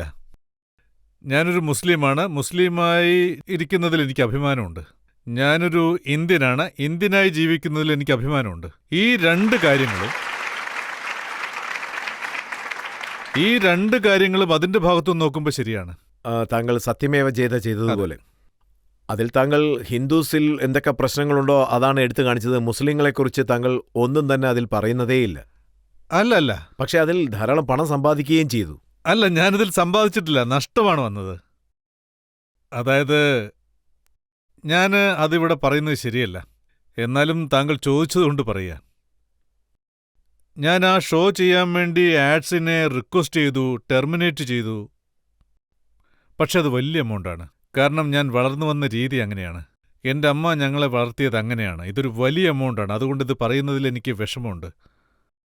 എനിക്ക് ആ ഷോയിൽ ജോലി ചെയ്തതിന് കിട്ടിയ എമൗണ്ട് അതിനേക്കാളും 7-8 മടങ്ങ് കൂടുതൽ എമൗണ്ട് എനിക്ക് നഷ്ടം വന്നു. ഞാനിത് വെറുതെ പറയുന്നതല്ല. പിന്നെ എൻ്റെ ഒപ്പമുള്ള ടീം, അവർക്കെല്ലാവർക്കും വിഷമമുണ്ടായിരുന്നു. നിങ്ങളെന്തിനാ നഷ്ടപ്പെടുന്നതെന്നും പറഞ്ഞ്. ഒരു ഭാഗത്ത് സിനിമ ചെയ്യുന്നില്ല എന്ന് പറയുന്നു, മറ്റൊരു ഭാഗത്ത് ഷോ ചെയ്യുന്നു. അതും ഗെയിം ഷോ അല്ല, നിങ്ങൾ സോഷ്യൽ മെസ്സേജ് ഷോ ആണ് ചെയ്യുന്നത്. പിന്നൊരു ഭാഗത്ത് നിങ്ങൾക്ക് പണം നഷ്ടമാവുന്നു, ഒരുപാട് കാശ് നഷ്ടപ്പെടുന്നു. സോ നിങ്ങൾ ചെയ്യുന്നത് തെറ്റാണെന്നാണ് അവർ പറഞ്ഞത്. ഇനി ഞാൻ കാര്യത്തിലേക്ക് കടക്കാം. ഷോയിൽ ഞങ്ങൾ സാമൂഹികമായ പ്രശ്നങ്ങൾ പുറത്തു കൊണ്ടുവരാൻ ശ്രമിച്ചു. ഞങ്ങളത് മനസ്സിലാക്കാൻ ശ്രമിച്ചു. കാരണം നമ്മുടെ സമൂഹത്തിൽ നമ്മൾ എന്തെല്ലാം പ്രശ്നങ്ങൾ നേരിടുന്നുവെന്ന്. ഒരുപക്ഷെ നിങ്ങൾ ഹിന്ദുവായിരിക്കാം, മുസ്ലിം ആയിരിക്കാം, ഏത് വേണമെങ്കിലും ആവാം. നമ്മളെല്ലാവരും ഒരു രാജ്യത്താണ് കഴിയുന്നത്, എല്ലാവരും ഒരേ സമൂഹത്തിലാണ് കഴിയുന്നത്. സോ എന്തെല്ലാം കാര്യങ്ങളാണ് സമൂഹത്തിൽ പ്രശ്നങ്ങൾ ഉണ്ടാക്കുന്നത്, അത് മുസ്ലിമിനും ഉണ്ടാക്കും, ഹിന്ദുവിനും ഉണ്ടാക്കും, സിഖിനും ഉണ്ടാക്കും, ഈഷയ്ക്കും ഉണ്ടാക്കും, എല്ലാവർക്കും ഉണ്ടാക്കും. പിന്നൊരു കാര്യം, ആ ഷോയിൽ ഒരുപാട് ടോപ്പിക് ഉണ്ടായിരുന്നു. ഐ തിങ്ക് അതിൽ വിമൻസ് ഇഷ്യൂസിനെ കുറിച്ച് ഒരുപാട് ടോപ്പിക് ഉണ്ടായിരുന്നു. 2 മതത്തിൽപ്പെട്ട സ്ത്രീകൾക്കും ഒരേ പ്രശ്നങ്ങളാണ് ഉണ്ടായിരുന്നത്. അതായത് ഡൊമസ്റ്റിക് വയലൻസിന്റെ കാര്യം എടുക്കൂ. ഇങ്ങനെയുള്ള കാര്യങ്ങളാണ് ആ ഷോയിൽ ചർച്ച ചെയ്തത്. അല്ലാതെ വേറെ ഒന്നുമില്ല, മതത്തിനെതിരായി ഒന്നുമില്ല. ജനങ്ങൾ കരുതുന്നത് എന്താണെന്ന് വെച്ചാൽ താങ്കൾ എങ്ങനെയുള്ള ഒരു വ്യക്തിയാണ്. എനിക്ക് മറ്റൊരു കാര്യം ഓർമ്മ വന്നത്, നിങ്ങൾ കണ്ടില്ലേ, അതായത് സോറി നിങ്ങൾ സീക്രട്ട് സൂപ്പർ സ്റ്റാർ സിനിമ കണ്ടിട്ടുണ്ടെങ്കിൽ ആ സിനിമയിൽ എന്ത് മതമാണുള്ളതെന്ന് പറയൂ. അപ്പൊ ഞാൻ എന്താ പറഞ്ഞത്? അങ്ങനെയൊന്നുമില്ല. കഥകൾ ഉണ്ടാക്കുന്നു, അതിൽ സമൂഹത്തിലെ ചില വിഷയങ്ങൾ കൊണ്ടുവരുന്നു. അതായത് സിനിമയിലാണ് ഞാൻ പറയുന്നത്. എല്ലാ സിനിമകളിലും അങ്ങനെ ഉണ്ടാവണമെന്നില്ല. എന്റെ മിക്കവാറും സിനിമകളിലും സോഷ്യൽ ടോപ്പിക് ആയിരിക്കും. അതെന്തിനു വേണ്ടിയാണ്? എനിക്കും സിംഗിങ്ങും ഡാൻസിങ്ങും ഒക്കെ ചെയ്യാൻ പറ്റും. എന്റെ സിനിമകളിലും ഐറ്റം സോങ് വെക്കാലോ. എനിക്കും ആക്ഷൻ പടങ്ങൾ ചെയ്യാൻ പറ്റും. ആരെങ്കിലും തടയാൻ വന്നോ? എന്റെ ഡയറക്ടേഴ്സ്, പ്രൊഡ്യൂസേഴ്സ്, എനിക്ക് ഏതു തരത്തിലുള്ള സിനിമകളും ചെയ്യാം. അതിന് തടസ്സമൊന്നുമില്ല. പിന്നെന്തുകൊണ്ടാണ് ഞാൻ സാമൂഹിക പ്രതിബദ്ധതയുള്ള സിനിമകൾ ചൂസ് ചെയ്യുന്നത്? എനിക്ക് എന്റെ രാജ്യത്തോടും ഈ രാജ്യത്തെ ജനങ്ങളോടും അതിയായ സ്നേഹമുണ്ട്, അതുകൊണ്ടാണ്. പിന്നെ ജനങ്ങളുടെ ജീവിതം നന്നാവണമെന്ന് ഞാൻ ആഗ്രഹിക്കുന്നു. ഞാൻ താരേ സമീൻ പർ എടുക്കുന്ന സമയത്ത് ആളുകൾ എന്നോട് ചോദിച്ചു, നിങ്ങൾ എന്തുകൊണ്ടാണ് ഡോക്യുമെന്ററി ഫിലിം എടുക്കുന്നതെന്ന്? ലേണിംഗ് ഡിസബിലിറ്റി, ഡിസ്ലൈക്ക്, ഇതൊക്കെ എന്തിനാ എടുക്കുന്നതെന്ന് അവരെന്നോട് ചോദിച്ചു. പിന്നെ പടത്തിന്റെ ഇന്റർവ്യൂ കഴിഞ്ഞല്ലേ നിങ്ങൾ വരുന്നേ? അതുകൊണ്ട് ഈ പടം ഫ്ലോപ്പാകും, ഈ സിനിമ ആരും കാണില്ല എന്ന് പറഞ്ഞു. പക്ഷെ എനിക്ക് ആ സിനിമ എടുക്കണം. അത് വളരെ പ്രധാനപ്പെട്ട ടോപ്പിക്കാണ്. നിങ്ങളൊന്ന് ആലോചിച്ച് നോക്കൂ. നമ്മുടെ നാട്ടിൽ ലക്ഷക്കണക്കിന് ജനങ്ങളുണ്ട്. ഇപ്പോഴും അവർ സഫർ ചെയ്യുന്നുണ്ട്, പ്രശ്നത്തിലാണ്. അവരെ ശകാരിക്കും, അവരെ അടിക്കും, അവരെ അപമാനിക്കും. സോ എനിക്ക് ഈ സിനിമ, അതായത് ആ സിനിമ വളരെ പ്രധാനപ്പെട്ടതായിരുന്നു. കുട്ടികൾക്കുള്ള സിനിമ, അച്ഛനും അമ്മയും കാണേണ്ട സിനിമ, എല്ലാവരും കാണണം. കുട്ടികളൊരു പ്രശ്നത്തിൽപ്പെട്ടാൽ നമ്മളവരെ വഴക്ക് പറയരുത്, നമ്മൾ അവരെ ചേർത്ത് നിർത്തണം. സോ എന്നാലാവുന്ന കാര്യങ്ങൾ ഞാൻ ഈ രാജ്യത്തിനു വേണ്ടി ചെയ്യുന്നു. താങ്കൾക്ക് മനസ്സിലാവും. ജാവേദ് അക്തർ എന്താണ് പറയുന്നതെന്ന് വെച്ചാൽ, ഒരു സിനിമയ്ക്ക് ഫ്ലോപ്പ് ആകാൻ ചാൻസ് ഉള്ള എന്തെല്ലാം കാര്യങ്ങളുണ്ടോ അതെല്ലാം തന്നെ താങ്കൾ താങ്കളുടെ സിനിമയിൽ വെക്കുന്നു. പക്ഷെ അതിനുശേഷവും താങ്കളുടെ സിനിമകൾ സൂപ്പർ ഹിറ്റ് ആവുന്നു. അതെ, എനിക്ക് ഓർമ്മയുണ്ട്. ജാവേദ് സാർ ലഗാൻ സമയത്ത് എന്നോട് ഒരുപാട് പറഞ്ഞു, ഈ സിനിമ എടുക്കരുത്, ഇത് സക്സസ് ആവില്ല എന്ന് പറഞ്ഞു. ഈ കാര്യം അദ്ദേഹം എന്നോട് 1 മണിക്കൂറിൽ കൂടുതൽ ചർച്ച ചെയ്തു. ഇതിന്റെ എല്ലാ വശങ്ങളും പറഞ്ഞു, ഇത് നഷ്ടമാവും, എടുക്കരുത്, എന്നെ നിരുത്സാഹപ്പെടുത്തി. പക്ഷേ എനിക്ക് ലഗാന്റെ കഥ അത്രയ്ക്ക് ഇഷ്ടപ്പെട്ടിരുന്നു. അതെടുക്കണമെന്ന് ഞാൻ തീരുമാനിച്ചു. പിന്നെ ഞാൻ എടുത്തു. പക്ഷേ ഇത് ജാവേദ് സാറിന്റെ വലിയ മനസ്സാണ്. അദ്ദേഹം ഇക്കാര്യം പബ്ലിക്കായിട്ട് പറയും, ഞാനിത് എടുക്കാൻ പാടില്ലെന്ന് പറഞ്ഞെന്ന്. ഞാൻ അമീറിനോട് പറഞ്ഞു, അന്നേ പറഞ്ഞിരുന്നു ഈ സിനിമ എടുക്കരുത്. പക്ഷേ ഇത് സക്സസ് ആയില്ലേ? അതെ, അങ്ങനെയും സംഭവിച്ചിട്ടുണ്ട്. അല്ല, ഒരു പ്രാവശ്യമല്ല, പല പ്രാവശ്യം നടന്നിട്ടുണ്ട്. ഇപ്പോ ജനങ്ങളിൽ ആരെങ്കിലും ചോദിക്കാം. എന്റെ ചോദ്യം എന്താണെന്ന് വെച്ചാൽ, സോഷ്യൽ മീഡിയയിൽ കുറച്ചുപേർ ബോയ്ക്കോട്ട് കോൾ ചെയ്തുകൊണ്ടിരിക്കുകയാണ്. അതുകൊണ്ട് നിങ്ങൾക്ക് എന്തെങ്കിലും പ്രോബ്ലം വരുമോ? എനിക്ക് പറയാനുള്ളത്, ഈ ഇവിടുത്തെ ജനങ്ങൾക്ക് എന്നെ നന്നായിട്ട് അറിയാമെന്നാണ്. ട്രോൾസ് ശ്രമിച്ചുകൊണ്ടിരിക്കും. പക്ഷെ അവരെത്രയൊക്കെ ശ്രമിച്ചാലും എന്നെ ജനങ്ങൾക്ക് വളരെ നന്നായിട്ടറിയാം. പിന്നെ നല്ലൊരു കാര്യം എന്താണെന്ന് വെച്ചാൽ, അത് PK ആണെങ്കിലും ശരി, ദംഗലാണെങ്കിലും ശരി, എത്രയോ പ്രാവശ്യം ട്രോൾ ചെയ്തിട്ടുണ്ട്. പക്ഷെ ആ പടങ്ങളെല്ലാം നന്നായിട്ട് ഓടിയിട്ടുമുണ്ട്. തീർച്ചയായും. കാരണം എന്റെ ഓഡിയൻസിന് എന്നെ വളരെ നന്നായിട്ടറിയാം. അതുമല്ല, ഓഡിയൻസുമായി എനിക്ക് ആഴത്തിലൊരു ബന്ധമുണ്ട്. ഇത് സിനിമയിലൂടെ മാത്രമുള്ള ബന്ധമല്ല, ഞാൻ എങ്ങനെ ജീവിക്കുന്നു എന്നത് വെച്ചുള്ളൊരു ബന്ധമാണ്. അതെ, ഞാനൊരു തെറ്റ് ചെയ്തിട്ടുണ്ട്. ആരാണ് തെറ്റ് ചെയ്യാത്തത്? എനിക്ക് ഒരുപാട് തെറ്റ് പറ്റിയിട്ടുണ്ട്. പക്ഷെ അതിൽ നിന്ന് ഞാൻ ഒരുപാട് പഠിച്ചു. പിന്നെ ഒരു ചെറിയ ബ്രേക്കിന് ശേഷം താങ്കളുടെ തെറ്റുകളെ കുറിച്ച് സംസാരിക്കാം. ഇപ്പോൾ നമുക്കൊരു ചെറിയ ബ്രേക്ക് എടുക്കാം. ബ്രേക്കിന് ശേഷം ഇദ്ദേഹം ചെയ്ത തെറ്റുകളെ കുറിച്ച് നമുക്ക് വീണ്ടും ചർച്ച ചെയ്യാം. എനിക്ക് എന്നോട് തന്നെ വെറുപ്പ് തോന്നി, വിഷമമായി. എനിക്ക് എന്നോട് തന്നെ ദേഷ്യം തോന്നി. ഞാൻ എന്തിനാ അങ്ങനെ ചെയ്ത്? എനിക്കതെങ്ങനെ കഴിഞ്ഞു? പിന്നീട് ഞാൻ തീരുമാനിച്ചു, ഇങ്ങനെയുള്ള സിനിമകൾ ചെയ്യാൻ പാടില്ല എന്ന്.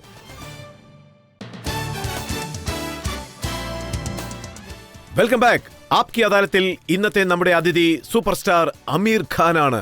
ആപ്കി അദാലത്തിലെ അടുത്ത കുറ്റാരോപണം.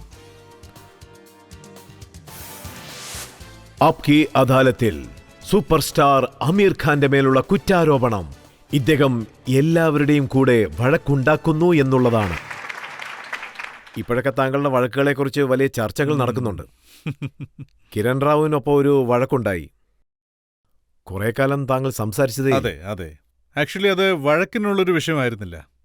ഞാൻ അങ്ങനെ വഴക്കിടുന്നൊരു ടൈപ്പല്ല. അങ്ങനെയുള്ള സ്വഭാവമല്ല എന്റേത്. ആരെങ്കിലും എന്റെ മനസ്സിനെ ഹേർട്ട് ചെയ്താലോ, ആരെങ്കിലും എന്റെ മനസ്സിനെ ബ്രേക്ക് ചെയ്താലോ, ഹേർട്ട് ചെയ്താലോ, അപ്പൊ ഞാൻ ടോട്ടലായി സൈലന്റ് ആവും. അതായത് ഒരു സ്റ്റീൽ ചുമര് 4 ഭാഗത്തും എന്നെ കവർ ചെയ്ത പോലെ. പിന്നീട് എന്നെ ആരാണോ അങ്ങനെ വേദനിപ്പിച്ചത് അവരോട് ഞാൻ സംസാരിക്കില്ല, അവർ പറയുന്നത് കേൾക്കില്ല, അവരെ കണ്ട ഭാവം പോലും നടിക്കില്ല. എന്നെ ഐസൊലേറ്റ് ചെയ്യും. അപ്പോൾ എനിക്ക് എന്തുമാത്രം വേദനിക്കുന്നു വെച്ചാ, എത്ര ഹേർട്ടാവുമെന്ന് വെച്ചാ, ഞാൻ അവർ പറയുന്നത് അക്സെപ്റ്റ് ചെയ്യില്ല. അതായത് ഞാൻ ടോട്ടലി കട്ട് ഓഫ് ആകും. ഇതൊരു നല്ല കാര്യമൊന്നുമല്ല. എനിക്കും അതറിയാം. ഒരിക്കലും അതൊരു നല്ല കാര്യമല്ല, എനിക്കറിയാം. എല്ലാ മനുഷ്യർക്കും ചിലപ്പോൾ തെറ്റുകൾ പറ്റും. അങ്ങനെ എന്തെങ്കിലും സംഭവിച്ചിട്ടുണ്ടെങ്കിൽ നിങ്ങൾ അവരോട് ക്ഷമിക്കണം. ക്ഷമയേക്കാൾ വലിയൊരു കാര്യമൊന്നുമില്ല. ക്ഷമയേക്കാൾ വലുതായിട്ടൊന്നുമില്ല. നിൽക്കൂ, താങ്കളുടെ അടുത്ത കുറ്റാരോപണം വരുന്നതിന് മുൻപ് രജിത് സാർ അറ്റാക്കിംഗ് മോഡിലാണ് നിൽക്കുന്നത്.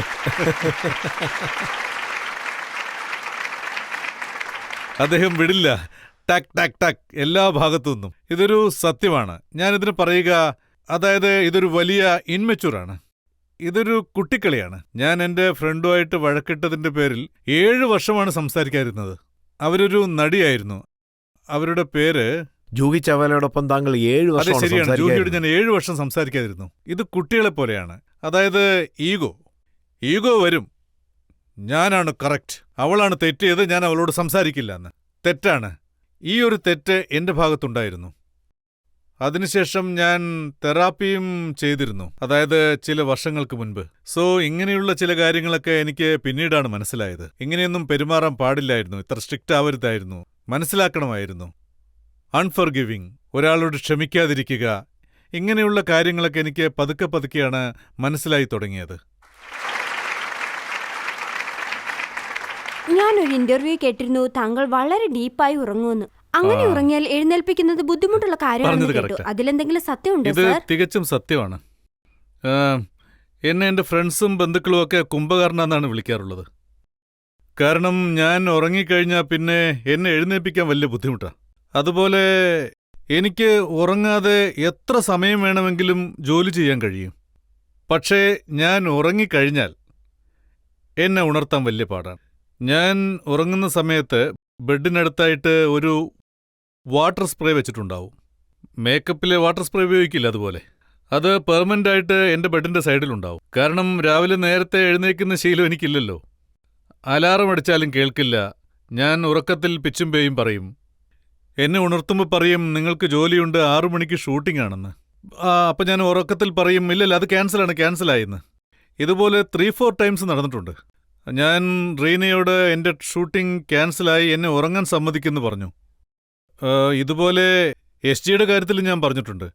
യാഷ് ചോപ്ര, നമ്പർ 1 ഡയറക്ടർ, അദ്ദേഹത്തിൻ്റെ ഒപ്പമുള്ള ആദ്യത്തെ വർക്ക് പരമ്പര. SG എന്നോട് പറഞ്ഞു, നാളെ ഒരു ഫോട്ടോഷൂട്ട് നടത്തണം, നീ ഒരു കാര്യം ചെയ്യ്, നാളെ കൃത്യസമയത്തെത്ത്, ഷൂട്ടിംഗ് പിന്നെയുള്ളൂ, 3-4 മാസം കഴിഞ്ഞുള്ളൂ, ഇതൊരു ലുക്ക് അറിയാൻ വേണ്ടിയാണെന്ന്. നാളെ ഒരു 11 o'clock വന്നേക്കെ, നമുക്ക് ഫോട്ടോഷൂട്ട് നടത്താമെന്ന് പറഞ്ഞു. അപ്പോൾ ഞാൻ പറഞ്ഞു, ഇല്ല നാളെ എനിക്ക് ഷൂട്ടിംഗ് ഉണ്ട്, സോ 11 o'clock വരാൻ പറ്റില്ല, മോർണിംഗ് 7 മണിക്ക് വേണമെങ്കിൽ വരാമെന്ന്. അതിന് അദ്ദേഹം പറഞ്ഞു, അത് ഒത്തിരി ഏർലി അല്ലേ, നീ ആ സമയത്ത് വരുമോ, ഫോട്ടോഷൂട്ട് നടത്താൻ പറ്റുമെന്ന് ചോദിച്ചു. ഞാൻ വരാമെന്ന് പറഞ്ഞു. അപ്പോൾ 7 to 9 2 hours നിങ്ങൾക്കുള്ള ഫോട്ടോഷൂട്ട് നടത്താമെന്ന് പറഞ്ഞു. പിന്നെ 9 o'clock ഷൂട്ടിങ്ങിന് 1 hour അവിടുന്ന് ട്രാവലിംഗ് ഉണ്ട്, അതുകൊണ്ട് 1 മണിക്കൂർ വൈകി 10 മണിക്ക് എത്താമെന്ന് പറഞ്ഞു. അത് എൻ്റെ ബ്രദർ മൻസൂറിൻ്റെ ഷൂട്ടിംഗ് ആയിരുന്നു. ബ്രദർ, എനിക്കൊരു 1 hour പെർമിഷൻ വേണം, എനിക്കൊരു അത്യാവശ്യം ഷൂട്ടുണ്ട്, ഞാൻ അവിടെ പോയിട്ട് വരാം, ഒന്ന് അഡ്ജസ്റ്റ് ചെയ്യണമെന്ന് പറഞ്ഞു. നെക്സ്റ്റ് ഡേ ഞാൻ ഉണരുമ്പോൾ 11:30. എനിക്കപ്പോൾ വല്ലാത്ത ദേഷ്യം വന്നു. എൻ്റെ അസിസ്റ്റന്റിനെ ഞാൻ നല്ല തെറി വിളിച്ചു. നിനക്ക് ഇത്രയ്ക്ക് വിവരമില്ലടാ, 11:30 ആയില്ലേ, ഇതിപ്പോ എത്ര ലേറ്റാ, 7 മണിക്ക് പോകേണ്ടത്, അതും യശ് ചോപ്രയുടെ ഷൂട്ട്. ഞാൻ ഫസ്റ്റ് ടൈം അദ്ദേഹത്തിനൊപ്പം ജോലി ചെയ്യാൻ പോകുന്നു, അദ്ദേഹം എന്ത് കരുതും? പിന്നെ എൻ്റെ ബ്രദർ മൻസൂറിന്റെ ഷൂട്ടിലും എനിക്ക് പങ്കെടുക്കണം. അവിടെ 10 മണിക്ക് എത്തേണ്ടതാ, 11:30 എഴുന്നേൽപ്പിച്ച എങ്ങനെയാ, എന്ത് ചെയ്യും? അപ്പോൾ റീന പറഞ്ഞു, ഷട്ടപ്പ്. റീന എന്നെ വഴക്ക് പറഞ്ഞു. ഞാൻ ഷോക്കായി, എന്താ കാര്യം എന്ന് ചോദിച്ചു. അപ്പോൾ റീന പറഞ്ഞു, നിങ്ങളെ ഞങ്ങൾ 5 മണിക്ക് എഴുന്നേൽപ്പിച്ചു, അത് നിങ്ങൾ പറഞ്ഞ സമയത്ത് തന്നെ. എഴുന്നേറ്റ് നിങ്ങൾ പറഞ്ഞു ഷൂട്ടിംഗ് ക്യാൻസലായി, ഇന്ന് പോകണ്ടെന്ന്. ഞാൻ എപ്പോഴാ അങ്ങനെ പറഞ്ഞ? ഞാൻ അത് കേട്ട് ശരിക്കും പറഞ്ഞ ഷോക്കായിപ്പോയി. ഞാൻ ഉറങ്ങുന്നാൾ എങ്ങനെ പറയും? നിങ്ങൾ ഉറങ്ങുമായിരുന്നു, പക്ഷെ എഴുന്നേറ്റപ്പോൾ നിങ്ങൾ ഇതാ പറഞ്ഞത്. അതെങ്ങനെയാ ഉറങ്ങുന്ന സമയത്ത് ഞാൻ നുണ പറയുക? പക്ഷേ നിങ്ങൾ പറഞ്ഞു എന്നുള്ളത് നേരാ, ഉറക്കത്തിൽ നിങ്ങൾ ഷൂട്ടില്ലെന്ന് ക്യാൻസലായെന്ന് പറഞ്ഞു. പിന്നെ ഇന്ന് ഷൂട്ടിംഗ് ഇല്ലാത്തതുകൊണ്ട് ഇന്നത്തെ ദിവസം മുഴുവൻ ഉറങ്ങണമെന്നും പറഞ്ഞു. അന്ന് എനിക്ക് മനസ്സിലായി ഞാൻ ഉറക്കത്തിൽ നുണ പറയുന്ന ആളാണെന്ന്. ഉറക്കത്തിൽ നുണ പറയുക, അതായത് ഉണർന്നിരിക്കുമ്പോൾ ചിലപ്പോഴൊക്കെ നുണ പറയാറുണ്ട്, പക്ഷെ ഉറക്കത്തിൽ എന്തായാലും പറയും. താങ്കൾക്ക് ദംഗൽ ഓഫർ വന്നപ്പോ, ദംഗലിന്റെ കഥ താങ്കളോട് പറഞ്ഞപ്പോ, താങ്കൾ ഒരു പ്രായമുള്ള മുടിയൊക്കെ വെച്ച് വണ്ണമുള്ള. അപ്പോ താങ്കൾ പറഞ്ഞിരുന്നോ സൽമാനും ഷാരൂഖ് ഖാനും താങ്കളുടെ കരിയർ നശിപ്പിക്കാൻ വേണ്ടിയാണ് ഇങ്ങനൊരു കഥയോടുകൂടി താങ്കളുടെ അടുത്ത് വന്നത്? നിങ്ങൾ പറഞ്ഞത് ശരിയാ. ഞാനൊരു തമാശ പറഞ്ഞത്. ഞാൻ ഡയറക്ടറോട് പറഞ്ഞു, അതായത് ഞാൻ ഡയറക്ടറോടും പ്രൊഡ്യൂസറോടും ഈ കഥ ആരാ അയച്ചു തന്നെന്ന് ചോദിച്ചു. അതായത് അത് ധൂം 3 അപ്പം കഴിഞ്ഞേ ഉള്ളൂ, PK റിലീസായ സമയം. അപ്പം ഞാൻ നിതേഷ് സാറിനോട് പറഞ്ഞു, നിതേഷ് സാർ, ജനങ്ങൾ എന്നെ തെറ്റിദ്ധരിച്ചിരിക്കുകയാണ്, എനിക്ക് 30-37 വയസ്സേ ഉള്ളൂ എന്ന് അവരുടെ വിചാരം. അവർക്കെൻ്റെ ശരിക്കുള്ള വയസ്സറിയില്ല. ഒരുപക്ഷേ ഈ സിനിമ നിങ്ങൾ എടുക്കുകയാണെങ്കിൽ അവർക്ക് എൻ്റെ യഥാർത്ഥ പ്രായം മനസ്സിലാവും. ഇദ്ദേഹത്തിന് 55 വയസ്സായി, വയസ്സനാണെന്ന് പറയും. 4 കുട്ടികളുടെ അച്ഛൻ, ഇതാണ് ആ പടത്തിലെ ക്യാരക്ടർ. സോ ഈ കാര്യമാണ് ഞാൻ നിങ്ങളോട് തമാശയായി പറഞ്ഞത്. സൽമാനും ഷാറൂഖും ചേർന്നാണ് ഇങ്ങനൊരു കഥ അയച്ചത്. ദംഗൽ എന്നൊരു സിനിമ ചെയ്യിപ്പിച്ച് എന്നെ ഫീൽഡ് ഔട്ട് ആക്കണം. ഒരു തമാശ പറഞ്ഞതാ. താങ്കൾക്ക് സത്യത്തിൽ തോന്നിയില്ലേ ഇങ്ങനൊരു പ്രായമുള്ള ക്യാരക്ടർ ചെയ്യുകയാണെങ്കിൽ, അതായത് ഒരു 4 പെൺപിള്ളേരുടെ അച്ഛനായിട്ട് അഭിനയിക്കുകയാണെങ്കിൽ, വണ്ണമുള്ള വ്യക്തിയായി അഭിനയിക്കുമ്പോൾ തന്റെ കരിയർ എഫക്റ്റ് ആവുമെന്ന്, ഹീറോ ഇമേജ് എഫക്റ്റ് ആവുമെന്ന് താങ്കൾക്ക് തോന്നിയില്ലേ? എനിക്കും ആ ഒരു ഭയം ഉണ്ടായിരുന്നു. അതുകൊണ്ടാണ് നിതേഷ് സാറിനോട് ഞാൻ പറഞ്ഞത്, നമുക്ക് ഒരു കാര്യം ചെയ്യാം. ഒരുപക്ഷെ വയസ്സായെന്ന് പറയും, വണ്ണം വെച്ചെന്ന് പറയും, ചിലപ്പോ ഇത് കാരണം എന്റെ സ്റ്റാർഡം ഒന്ന് ഇടിഞ്ഞെന്നും വരാം. അങ്ങനെയൊക്കെ ആലോചിച്ച് നോക്കിയപ്പോൾ എനിക്ക് ശരിക്കും പേടിയായി. സോ ഞാൻ അദ്ദേഹത്തോട് റിക്വസ്റ്റ് ചെയ്തു, നിങ്ങളൊരു കാര്യം ചെയ്യും, ഈ സിനിമ ഒരു 5 വർഷം കഴിഞ്ഞ് ചെയ്തുകൂടെന്ന് ചോദിച്ചു, അല്ലെങ്കിൽ ഒരു 7 വർഷം കഴിഞ്ഞ്. അദ്ദേഹം അതിന് സമ്മതിക്കുകയും ചെയ്തു. ഞാൻ വെയിറ്റ് ചെയ്യാം, പക്ഷെ നിങ്ങൾ തന്നെ ഈ സിനിമ ചെയ്യണമെന്ന് പറഞ്ഞു. പക്ഷേ ഒരു കാര്യം എന്താണെന്ന് വെച്ചാൽ രജിത് സാർ, ഒരു കഥ എൻ്റെ മനസ്സിന് ഇഷ്ടപ്പെട്ടു കഴിഞ്ഞാൽ അതെൻ്റെ ബ്ലഡിൽ കലരും. അത് നല്ലൊരു കഥയാണ്, നല്ലൊരു തീമുള്ള കഥ, നമ്മുടെ പെൺകുട്ടികളെക്കുറിച്ചുള്ള കഥ, നമ്മുടെ സ്ത്രീകളെക്കുറിച്ചുള്ള, നമ്മുടെ പെൺകുട്ടികളെക്കുറിച്ചുള്ള. അവരെ നമ്മൾ ഒരിക്കലും തരം താഴ്ത്തരുത്. അവർക്ക് നമ്മൾ ആൺകുട്ടികൾക്ക് കൊടുക്കുന്ന അതേ മര്യാദയും തുല്യതയും കൊടുക്കണം. ആ ഒരു കഥയിലെ മെസ്സേജ് വളരെ നല്ലൊരു മെസ്സേജാണ്. അതായത് എനിക്ക് അപ്പോൾ തോന്നി എൻ്റെ കരിയർ ഒരുപക്ഷെ അവസാനിക്കുകയാണെങ്കിലും ശരി, എനിക്ക് ഭയമുണ്ടായിരുന്നു, ഇല്ലെന്ന് ഞാൻ പറയുന്നില്ല.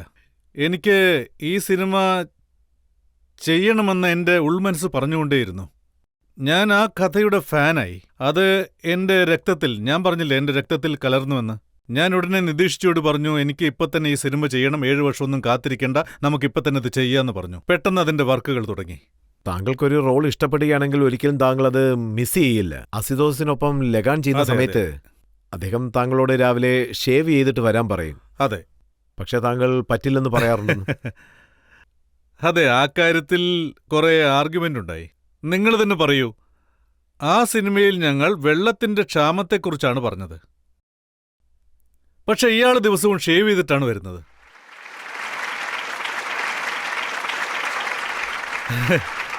അപ്പോ ഞാൻ അശുവിനോട് പറഞ്ഞു, അശു, പബ്ലിക്ക് എന്ത് വിചാരിക്കും? പബ്ലിക്കിന് വിട്ടേക്കൂ, ഗ്രാമവാസികൾ എന്ത് വിചാരിക്കും? അവർ ചോദിക്കില്ലേ, ഭുവൻ രാവിലെ എന്നും ഷേവ് ചെയ്യാനുള്ള വെള്ളം നിനക്ക് എവിടുന്നാ കിട്ടുന്നതെന്ന് ചോദിക്കില്ലേ? അതെവിടെയാണെന്ന് ഞങ്ങളോട് ഒന്ന് പറഞ്ഞതാന്ന് പറയും. സോ ഞാൻ അപ്പോൾ പറഞ്ഞു, ഇതിന് ലോജിക്കില്ലെന്ന്.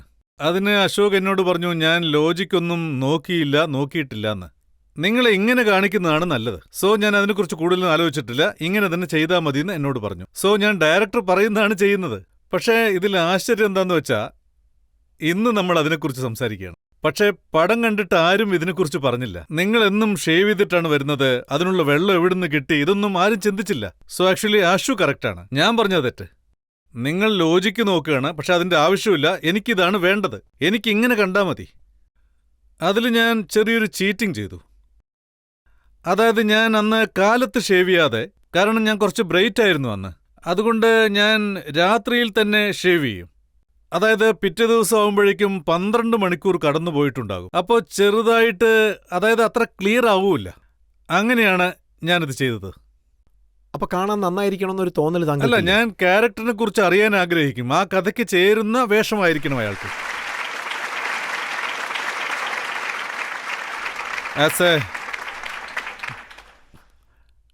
ആസ് എ ക്രിയേറ്റീവ് പേഴ്സൺ എനിക്ക് വളരെ എക്സൈറ്റ്മെന്റ് ഉണ്ടാവും. നെക്സ്റ്റ് ഡേ കാണുമ്പോൾ ഇദ്ദേഹം ആള് തന്നെ മാറിപ്പോയല്ലോ എന്ന് പറയുമ്പോൾ, കഴിഞ്ഞ സിനിമയിൽ എങ്ങനെയായിരുന്നു, ഈ സിനിമയിൽ എങ്ങനെയാണ്? ഓരോ പടത്തിലും ഓരോ ടൈപ്പാണെന്ന് പറയണം. 3 ഇഡിയറ്റ്സിൽ ഡിഫറൻ്റ് ആണ്, PKയിൽ ഡിഫറൻ്റ് ആണ്. ജനങ്ങൾ ചിന്തിക്കണം, ജനങ്ങൾക്ക് തോന്നണം, ഇങ്ങനെന്താ എങ്ങനെയാണ് ഇതൊക്കെ ചെയ്യുന്നതെന്ന് തോന്നണം. എനിക്കതാണ് വേണ്ടത്. സോ ഞാൻ അതിനുവേണ്ടി ഒരുപാട് ശ്രമങ്ങൾ നടത്തും. ആ ക്യാരക്ടറുമായിട്ട് വളരെ യോജിക്കണം. അമീർ ഖാനെ അതിൽ കാണാൻ പാടില്ല, ക്യാരക്ടറായി വേണം കാണാൻ. അത് അമീർ ഖാനല്ല, കഥാപാത്രമാണ്. അത്രേ ഉള്ളൂ. താങ്കൾ താങ്കളുടെ അപ്പിയറൻസ് എങ്ങനെയൊക്കെയാണ് മാറ്റിയെന്നുള്ളതിനെ പറ്റി ഒരു ഫോട്ടോസ് എന്റെ പക്കലുണ്ട്. താങ്കൾ ഇത്രയൊക്കെ പറഞ്ഞതുകൊണ്ട് തീർച്ചയായും ജനങ്ങളെ കാണിക്കണം. ഏതൊക്കെ ക്യാരക്ടറിൽ എങ്ങനെയാണെന്ന് നമുക്ക് നോക്കാം. ഇത് രംഗീല, ഇത് മംഗൾ പാണ്ഡെ, ഇത് ദിൽ ചാത്താ ഹൈ, ഗജനി, 3 ഇഡിയറ്റ്സ്, ധൂം 3, PK, ദംഗൽ, ഇത് ലാൽ സിംഗ് ചഡ, ഇത് താരേ സമീൻ പർ, ഇത് ലഗാൻ.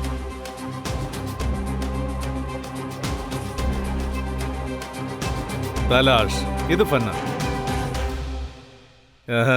ഇത് ഡൽഹി ബെല്ലിയിൽ അവസാനം വരുന്ന സോങ്ങിലുള്ളതല്ലേ അല്ലേ? ഈ ഫോട്ടോസൊക്കെ കാണുന്ന സമയത്താണ് താങ്കൾ ക്യാരക്ടറിന് വേണ്ടി എത്രത്തോളം ചേഞ്ച് വരുത്തിയിട്ടുള്ളതെന്ന് മനസ്സിലാവുന്നത്. എത്രത്തോളം താങ്കൾ അതിനുവേണ്ടി കഷ്ടപ്പെട്ടു. നിങ്ങളെ വേറൊരു കാര്യം കൂടി നോട്ട് ചെയ്തിട്ടുണ്ടാവും. ഇതിൽ പ്രത്യേകിച്ച് ഗെറ്റപ്സ് ഒന്നുമില്ല. ഞാൻ വിഗ് വെച്ചതുപോലെ അല്ലെങ്കിൽ ഫേസിൽ എന്തെങ്കിലുമൊക്കെ ചെയ്തതുപോലെ ഞാനായി തന്നെ ഇരിക്കണം. പക്ഷെ അതിൽ ചെറിയൊരു മാറ്റം വേണം. ആ മാറ്റം എന്നുള്ളത് ഉള്ളിൽ നിന്ന് വരണം. അങ്ങനെ ഉള്ളിൽ നിന്ന് മാറിയാലേ പുറത്തത് പ്രകടിപ്പിക്കാൻ പറ്റൂ. പക്ഷേ പൊതുവേ സ്റ്റാർസ് എല്ലാം അവരുടെ ലുക്ക് ഒരിക്കലും മാറാൻ ആഗ്രഹിക്കില്ല. സ്റ്റാർസ് എല്ലാം ഇങ്ങനെയാണ് ആഗ്രഹിക്കാറുള്ളത്. പിന്നെ ഇത് നല്ലൊരു കാര്യം കൂടിയാണ്. കാരണം ഓഡിയൻസ് അതാണ് ഇഷ്ടപ്പെടുന്നത്. നമ്മുടെ സ്റ്റാർ നല്ല ഭംഗിയുണ്ടാവണം, സുന്ദരനായിരിക്കണം, നല്ല രസം വേണം. എനിക്കും അങ്ങനെയാണ്. ഞാൻ അമിതാഭ് ജിയെ കാണും, വിനോദ് ഖന്നയെ ശ്രദ്ധിക്കും, പിന്നെ അതിശയിക്കും എങ്ങനെയാണ് നടക്കുന്നത്. അവരുടെ ലുക്ക് കണ്ടില്ലേ, എന്തൊരു സ്റ്റൈലാണ്. ഇതൊക്കെ എനിക്ക് തോന്നും. ദത്ത് സാർ ഇവരൊക്കെ ഹീറോസാണ്. അതായത് ക്രിയേറ്റിവിറ്റിയുടെ കാര്യം വരുന്ന സമയത്ത് ഞാൻ ഈ കാര്യങ്ങളൊക്കെ മറന്നുപോകും. എന്നെയും കാണാൻ അങ്ങനെയൊക്കെ വേണമെന്ന് വിചാരിക്കും. പക്ഷേ ശരിക്കും പറഞ്ഞാൽ ഒരു റോള് ചെയ്യുമ്പോൾ ആ ഒരു കഥാപാത്രമായിട്ടേ നമ്മൾ കാണാവൂ. അതിലായിരിക്കും എൻ്റെ പൂർണ്ണ ശ്രദ്ധ, ആ കഥാപാത്രമായി മാറുന്നതിൽ. എൻ്റെ ഹെയർ സ്റ്റൈലിൽ, എൻ്റെ കോസ്റ്റ്യൂമിൽ എൻ്റെ ശ്രദ്ധ മറ്റൊന്നിലുമായിരിക്കില്ല, ഇതിലായിരിക്കും. എനിക്കറിയാവുന്നിടത്തോളം ഒരു സ്റ്റാർ ഒരു ഡ്രസ്സ് ഒരു തവണ ഉപയോഗിച്ചാൽ പിന്നീട് അത് ഉപയോഗിക്കില്ല. നിങ്ങൾക്കറിയാലോ, ഒരിക്കൽ ഉപയോഗിച്ചാൽ അത് പിന്നെ ഉപയോഗിക്കില്ല. ഞാനൊരു മിഡിൽ ക്ലാസ് ഫാമിലിയിലുള്ള ആളാ. ഒരു സാധനം ഒരിക്കൽ ഉപയോഗിച്ചാൽ വീണ്ടും ഉപയോഗിക്കാൻ പാടില്ല എന്നുണ്ടോ? ഇത് നല്ലൊരു ഷർട്ടാണ്, ഇത് വീണ്ടും ഉപയോഗിക്കാൻ പാടില്ല, ഒരിക്കലിട്ടാൽ മതിയോ? എന്തുകൊണ്ടാണ് ഉപയോഗിക്കാൻ പാടില്ലാത്തത്? അതായത് എന്റെ മനസ്സിന് ഇഷ്ടപ്പെട്ട കാര്യങ്ങൾ ഞാൻ ചെയ്യും, അത്രയേ ഉള്ളൂ. നല്ലതാണെങ്കിൽ ഞാനിതിടും, അതിലെന്താ കുഴപ്പം? എന്റെ കയ്യിൽ 25 വർഷം പഴക്കമുള്ള ഡ്രസ്സൊക്കെ ഇപ്പോഴും ഉണ്ട്. പിന്നെ അതുമായിട്ട് എനിക്കൊരു ഇഷ്ടം, ഒരു കണക്ഷൻ അതൊക്കെയുണ്ട്. ഞാൻ പാകമാണെങ്കിൽ ഇന്നും അതിടും. കീറിയിട്ടുണ്ടാവും, നിങ്ങൾ ഫോട്ടോസിൽ കണ്ടു കാണും. എന്റെ ചില ടീഷർട്ടുകൾ അത് ചിലപ്പോൾ കീറിയിട്ടുണ്ടാവും. ഞാൻ തുന്നിച്ചേർത്താണ് ഇടുന്നത്. വീണ്ടും ഞാനത് ഉപയോഗിക്കും. അതൊന്നും ഞാൻ കളയില്ല, അതെപ്പോഴും ഞാൻ സൂക്ഷിച്ചു വെക്കും, അത് ഉപയോഗിക്കുകയും ചെയ്യും. ഇതും സത്യമാണോ? താങ്കൾ ഒരു ദിവസം ഞാൻ ഇനി സിനിമ ചെയ്യാൻ പോകുന്നില്ലെന്ന് പറഞ്ഞു കേട്ടു. അതെ, ഇങ്ങനെയൊരു സമയമുണ്ടായിരുന്നു. അതായത് എൻ്റെ 18 വയസ്സ് മുതൽ ഞാൻ സിനിമയിൽ അസിസ്റ്റന്റ് ഡയറക്ടറായി ജോലി ചെയ്തിരുന്നു. അതങ്ങനെ തുടർന്നു പോന്നു. പിന്നീട് 4 വർഷം കഴിഞ്ഞ് ഞാനൊരു ആക്ടറായി. അങ്ങനെയാണ് 18 വയസ്സ് മുതൽ എൻ്റെ ജേണി സ്റ്റാർട്ടായത്, സിനിമയിൽ എൻ്റെ ജേണി സ്റ്റാർട്ടായത്. അങ്ങനെയാണ് തുടങ്ങിയത്. ആ ഒരു ജേണിയിൽ ഞാൻ എന്നെ തന്നെ മറന്നുപോയി. ഈ ഭ്രാന്തിൽ, ഈ മാജിക്കിൽ ആവേശം മൂത്ത് ക്രിയേറ്റിവിറ്റി എന്ന ലഹരിയിൽ മുഴുകി. അങ്ങനെ വർഷങ്ങൾ എത്രയാണ് കടന്നുപോയത്. എനിക്കിപ്പോൾ 54 വയസ്സായി. കോവിഡ് വന്നതുകൊണ്ടാണ് ഞാനിപ്പോൾ വീട്ടിലിരിക്കുന്നത്. തനിച്ചിരിക്കുമ്പോൾ ഞാൻ ചിന്തിച്ചു എൻ്റെ ഇത്രയും കാലത്തെ ജീവിതം എങ്ങനെയായിരുന്നുവെന്ന്. കോവിഡ് കാരണമാണ് അങ്ങനെ ചിന്തിച്ചത്. കോവിഡ് വന്നില്ലെങ്കിൽ ഞാൻ ഇനിയും സ്പീഡിൽ ഓടിക്കൊണ്ടേയിരുന്നേനെ. കോവിഡ് കാരണം എനിക്ക് വീട്ടിലിരിക്കേണ്ട ഒരവസ്ഥയുണ്ടായി. അങ്ങനെ തനിച്ചിരുന്നപ്പോൾ ഞാൻ ചിന്തിച്ചു, അമീർ, നിനക്ക് ഫാമിലിയുണ്ട്, നിനക്ക് കുട്ടികളുണ്ട്, അച്ഛനും അമ്മയുമുണ്ട്, അനിയത്തിയും അനിയനും, അങ്ങനെ ഒരുപാട് പേരുണ്ട്.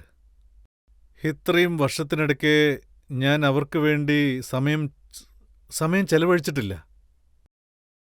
അങ്ങനെ ഞാൻ അവരുടെ കൂടെ ഉണ്ടെങ്കിലും, അവർക്ക് വേണ്ടി സമയം ചെലവഴിച്ചിട്ടുണ്ടെങ്കിലും എൻ്റെ ചിന്തകൾ അപ്പോൾ മറ്റൊന്നായിരുന്നു. പിന്നീട് എനിക്ക് മനസ്സിലായി, ഞാൻ യാഥാർത്ഥ്യം മനസ്സിലാക്കി. അങ്ങനെ റിയലൈസ് ചെയ്യാൻ തുടങ്ങി. അങ്ങനെ 1 ദിവസം, 2 ദിവസം, 3 ദിവസം എനിക്ക് വല്ലാതെ ഡിപ്രഷനായി തുടങ്ങി. എനിക്ക് വല്ലാത്ത വിഷമമുണ്ടായി. ഞാൻ ആകെ വല്ലാതായി. എൻ്റെ മക്കളോട് ഞാൻ കാണിച്ചത് ശരിയല്ല, എൻ്റെ ഫാമിലിയോട് കാണിച്ചത് ശരിയല്ല. ഞാൻ ഇങ്ങനെ പോയാൽ പോരെന്നെനിക്ക് മനസ്സിലായി. എനിക്ക് എന്നോട് തന്നെ ദേഷ്യം തോന്നി തുടങ്ങി. വളരെ ദേഷ്യം വന്നു. കാരണം ആ സമയം തിരിച്ചു കിട്ടില്ല. അപ്പോഴേക്കും എൻ്റെ കുട്ടികൾ വളർന്നിരുന്നു. ഐര, ജുനൈത്ത്. ഐറയ്ക്ക് 23 വയസ്സ്, ജുനൈത്തിന് 28 വയസ്സായി. ഇത് 4 വർഷം മുമ്പ്.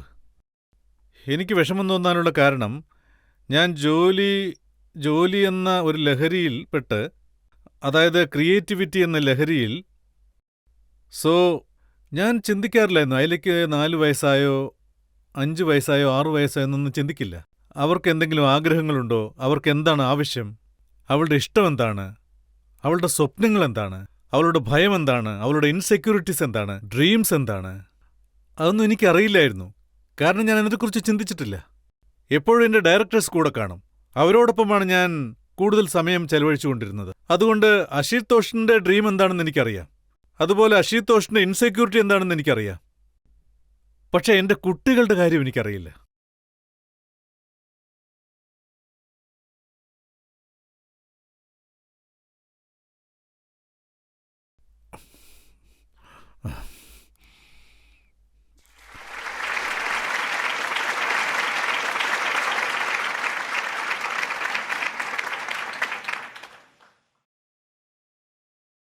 എനിക്ക് എന്നോട് തന്നെ വെറുപ്പ് തോന്നി, വിഷമമായി എനിക്ക് എന്നോട് തന്നെ ദേഷ്യം തോന്നി. ഞാൻ എന്തിനാ അങ്ങനെ ചെയ്ത്? എനിക്കതെങ്ങനെ കഴിഞ്ഞു? പിന്നീട് ഞാൻ തീരുമാനിച്ചു ഇങ്ങനെയുള്ള സിനിമകൾ ചെയ്യാൻ പാടില്ല എന്ന്. ഇനി ഞാൻ കൂടുതൽ സമയം എന്റെ കുട്ടികളുടെ കൂടെ ചെലവഴിക്കും, എന്റെ കുടുംബത്തോടൊപ്പം ഞാൻ ചെലവഴിക്കും. ഇത് ലാൽ സിംഗിന്റെ ഇടയ്ക്ക് വെച്ചാണ്. ആ സമയത്താണ് കോവിഡ് വന്നത്. ലാൽ സിംഗ് 50% തീർന്നിരുന്നു. ആ സമയത്താണ് കോവിഡ്. പാതി ഫിലിം ബാക്കിയുണ്ട്. എനിക്ക് എന്നോട് തന്നെ ദേഷ്യം തോന്നിയൊരു സമയമായിരുന്നു അത്. ലാൽ സിംഗ് ആയിരിക്കും എന്റെ അവസാന സിനിമ, ഇനി ഞാൻ സിനിമ ചെയ്യില്ല എന്ന് ഞാൻ തീരുമാനിച്ചു. എന്നിട്ട് ഞാൻ ഈ കാര്യം എന്റെ കുടുംബത്തോട് പറഞ്ഞു. ഞാൻ അവരോട് ക്ഷമ ചോദിച്ചു, ഇത്രയും നാൾ ഇത് മനസ്സിലാക്കാത്തതിന്. അപ്പോൾ അവരെനിക്ക് ധൈര്യം തന്നു. നിങ്ങൾ വിഷമിക്കേണ്ട, അങ്ങനെയൊന്നുമില്ല. നിങ്ങൾ മറ്റുള്ള പാരൻസിനെ കമ്പയർ ചെയ്യുമ്പോൾ, അതായത് അച്ഛനെ കമ്പയർ ചെയ്യുമ്പോൾ നിങ്ങൾ വളരെ നല്ല അച്ഛനാണ്. പക്ഷേ എനിക്ക് തോന്നി ഞാൻ അവർക്ക് വേണ്ടി അത്രയൊന്നും ചെയ്തിട്ടില്ലെന്ന്.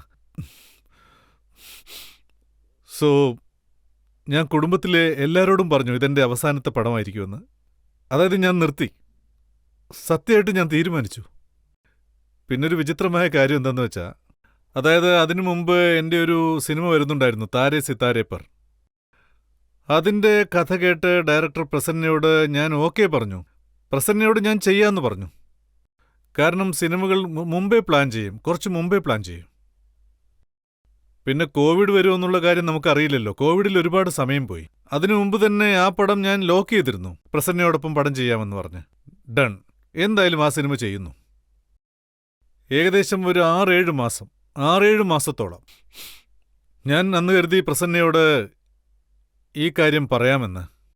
സോ ഞാൻ അദ്ദേഹത്തെ ചെന്നൈയിൽ നിന്ന് വിളിച്ചു വരുത്തി പ്രസന്നയെ ഇരുത്തിക്കൊണ്ട് എൻ്റെ ഈ തീരുമാനം അറിയിക്കാൻ വേണ്ടി, അതായത് പ്രസന്ന, ഞാനിനി സിനിമകൾ ചെയ്യുന്നില്ല, ഞാൻ സിനിമ നിർത്താൻ പോവുകയാണ്, വേറെ ആരെങ്കിലും വെച്ച് ചെയ്തോ എന്ന് പറയാൻ തീരുമാനിച്ചു.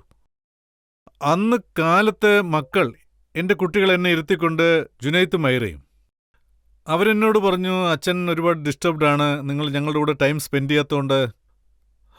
അതായത് അച്ഛൻ്റെ മനസ്സിൽ ഇങ്ങനെയൊരു തോന്നലുണ്ടായത് നന്നായി എന്ന് പറഞ്ഞു. എന്നിട്ട് വൈറ്റ് ബോർഡ് എടുത്തുകൊണ്ട് അവർ ലൈനായിട്ട് എഴുതി വെച്ചിരുന്നു. അതായത് 1, 2, 3 എന്ന ഒരു 12 കാര്യങ്ങൾ എഴുതിയിരുന്നു. ഈ 12-ൽ ഏതാണ് ചെയ്യാൻ ഇഷ്ടമെന്ന് എന്നോട് ചോദിച്ചു. ഞാൻ പറഞ്ഞു നമ്പർ 1, പിന്നെ നമ്പർ 7, പിന്നെ നമ്പർ 9 എന്ന്. ഈ 3ഉം എൻ്റെ ഉത്തരവാദിത്വമെന്ന് പറഞ്ഞു. ഇത് ചെയ്യാൻ അങ്ങയുടെ എത്ര ശതമാനം സമയം ചെലവാകുമെന്ന് ചോദിച്ചു. 15%. അതിൽ കൂടുതൽ സമയം വേണ്ടെന്ന് പറഞ്ഞു. പിന്നെ അവർ ചോദിച്ചു 50% എന്താ ചെയ്യാൻ ഉദ്ദേശിക്കുന്നതെന്ന്, ബാക്കിയുള്ള സമയം എന്താ ചെയ്യാൻ പോകുന്നതെന്ന്. ഞാൻ പറഞ്ഞു നിങ്ങളുടെ രണ്ടുപേരുടെയും കൂടെ സ്പെൻഡ് ചെയ്യും. അവർ രണ്ടുപേരും എന്നെ തൊഴുതു. അച്ഛൻ ഒരു 7-8 മാസമായില്ലേ ഞങ്ങളുടെ കൂടെ ടൈം സ്പെൻഡ് ചെയ്യുന്നു, അതന്നെ ഞങ്ങൾക്ക് ധാരാളമാണ്. ഇത്രയും നാൾ ഇങ്ങനെ ടൈം സ്പെൻഡ് ചെയ്തിട്ടില്ല. പിന്നെ 24 മണിക്കൂറും ഞങ്ങളോടൊപ്പം സമയം ചെലവഴിക്കാമെന്ന് ആഗ്രഹിക്കാം. പക്ഷെ ഞങ്ങൾ അങ്ങനെ ആഗ്രഹിക്കുന്നില്ലല്ലോ. ഞങ്ങൾക്കും ജീവിതമുണ്ട്. അതായത് ജുനൈത്ത് പറഞ്ഞു, അച്ഛൻ ഒരു പിടിവാശിക്കാരനാണ്, വളരെ വാശിയുള്ളൊരാൾ. അച്ഛൻ സിനിമ എടുക്കാൻ തുടങ്ങിയാൽ പിന്നെ അതിന്റെ പുറകെയാണ്. അത് തീർത്തിട്ടേ അച്ഛന് പിന്നെ വിശ്രമമുള്ളൂ. ഇപ്പോ സിനിമ വേണ്ടാന്ന് വെച്ചപ്പോൾ നേരെ എങ്ങോട്ടാ പോകുന്നത്? പെൻഡുലം പോലെ, ക്ലോക്കിന്റെ പെൻഡുലം പോലെ. ഞാൻ സിനിമ എടുക്കുന്നില്ല, ഞാൻ നിർത്തുകയാണ്, സിനിമ അവസാനിപ്പിച്ചുവെന്ന്. ഇതൊക്കെ എന്താ ഇത്, കുട്ടികളെപ്പോലെ? ഇത്രയ്ക്ക് എക്സിമിസ്റ്റ് ആവാൻ എങ്ങനെ കഴിയുന്നു? ഇതിന്റെ രണ്ടിന്റെ ഇടയ്ക്കൊരു സ്ഥാനമുണ്ട്, അതായത് മോഡറേറ്റ് എന്ന് പറയില്ലേ, അതുപോലെ. നിങ്ങൾ എന്ത് കാര്യം ചെയ്യുകയാണെങ്കിലും എക്സ്ട്രീമായിട്ട് ചെയ്യാൻ പാടില്ല, അങ്ങനെ പോകരുത്. അവരെനിക്കത് മനസ്സിലാക്കി തന്നു, അച്ഛൻ ചെയ്യുന്നത് തെറ്റാണെന്ന്. പിന്നെ കിരൺ എന്നോട് പറഞ്ഞു, അവൾ കരയാൻ തുടങ്ങി. ഞാൻ സിനിമ നിർത്തുകയെന്ന് പറഞ്ഞപ്പോൾ കരയാൻ തുടങ്ങി. ഞാൻ ചോദിച്ചു, എന്തിനാ നീ കരയുന്നേ? ഇനി നമ്മൾ ഒരുമിച്ച് സമയം ചെലവഴിക്കാൻ പോവല്ലേ? അല്ല, നിങ്ങൾക്ക് മനസ്സിലാവാഞ്ഞിട്ടാണ്. നിങ്ങൾ ഒരു ചൈൽഡ് ഓഫ് സിനിമ. ഒരുപക്ഷെ നിങ്ങൾ സിനിമ വിടുകയാണെങ്കിൽ ഞങ്ങളെയും ഉപേക്ഷിച്ചതുപോലെയാണ്. നിങ്ങളെല്ലാം നിർത്തിയ പോലെയാവും. ഒരിക്കലും അങ്ങനെ ചെയ്യാൻ പാടില്ല. അവർ 3 പേരും കൂടി എനിക്കത് മനസ്സിലാക്കി തന്നു. ഞാൻ ആർക്കു വേണ്ടി സിനിമ ഉപേക്ഷിക്കാൻ തീരുമാനിച്ചോ അവർ തന്നെ എനിക്ക് പറഞ്ഞു മനസ്സിലാക്കി തന്നു വിടരുതെന്ന്. ബാലൻസ് ചെയ്യണമെന്ന് പറഞ്ഞു. ജനങ്ങൾ, കോടിക്കണക്കിന് ജനങ്ങൾ താങ്കളുടെ മേൽ സ്നേഹം കാണിക്കുന്നുണ്ട്, താങ്കളെ സ്റ്റാർ ആക്കിയിരിക്കുന്നു. അവർക്ക് പ്രോമിസ് ചെയ്യും ഒരിക്കലും വിട്ടിട്ട് പോകത്തില്ലെന്ന്.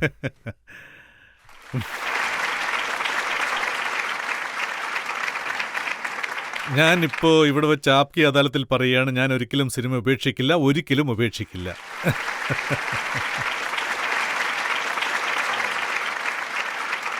ഞാനിന്നിവിടെ ഇരിക്കുന്നുണ്ടെങ്കിൽ, നന്നായി ജീവിക്കുന്നുണ്ടെങ്കിൽ അത് ജനങ്ങൾ എന്നോട് കാണിക്കുന്ന സ്നേഹം കൊണ്ടാണ്.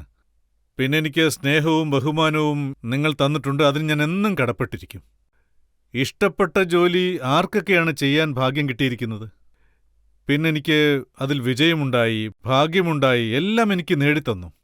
സോ അതെല്ലാം ദൈവത്തിന്റെ അനുഗ്രഹം കൊണ്ടാണ്. ദൈവത്തിന് ഞാൻ നന്ദി പറയുന്നു.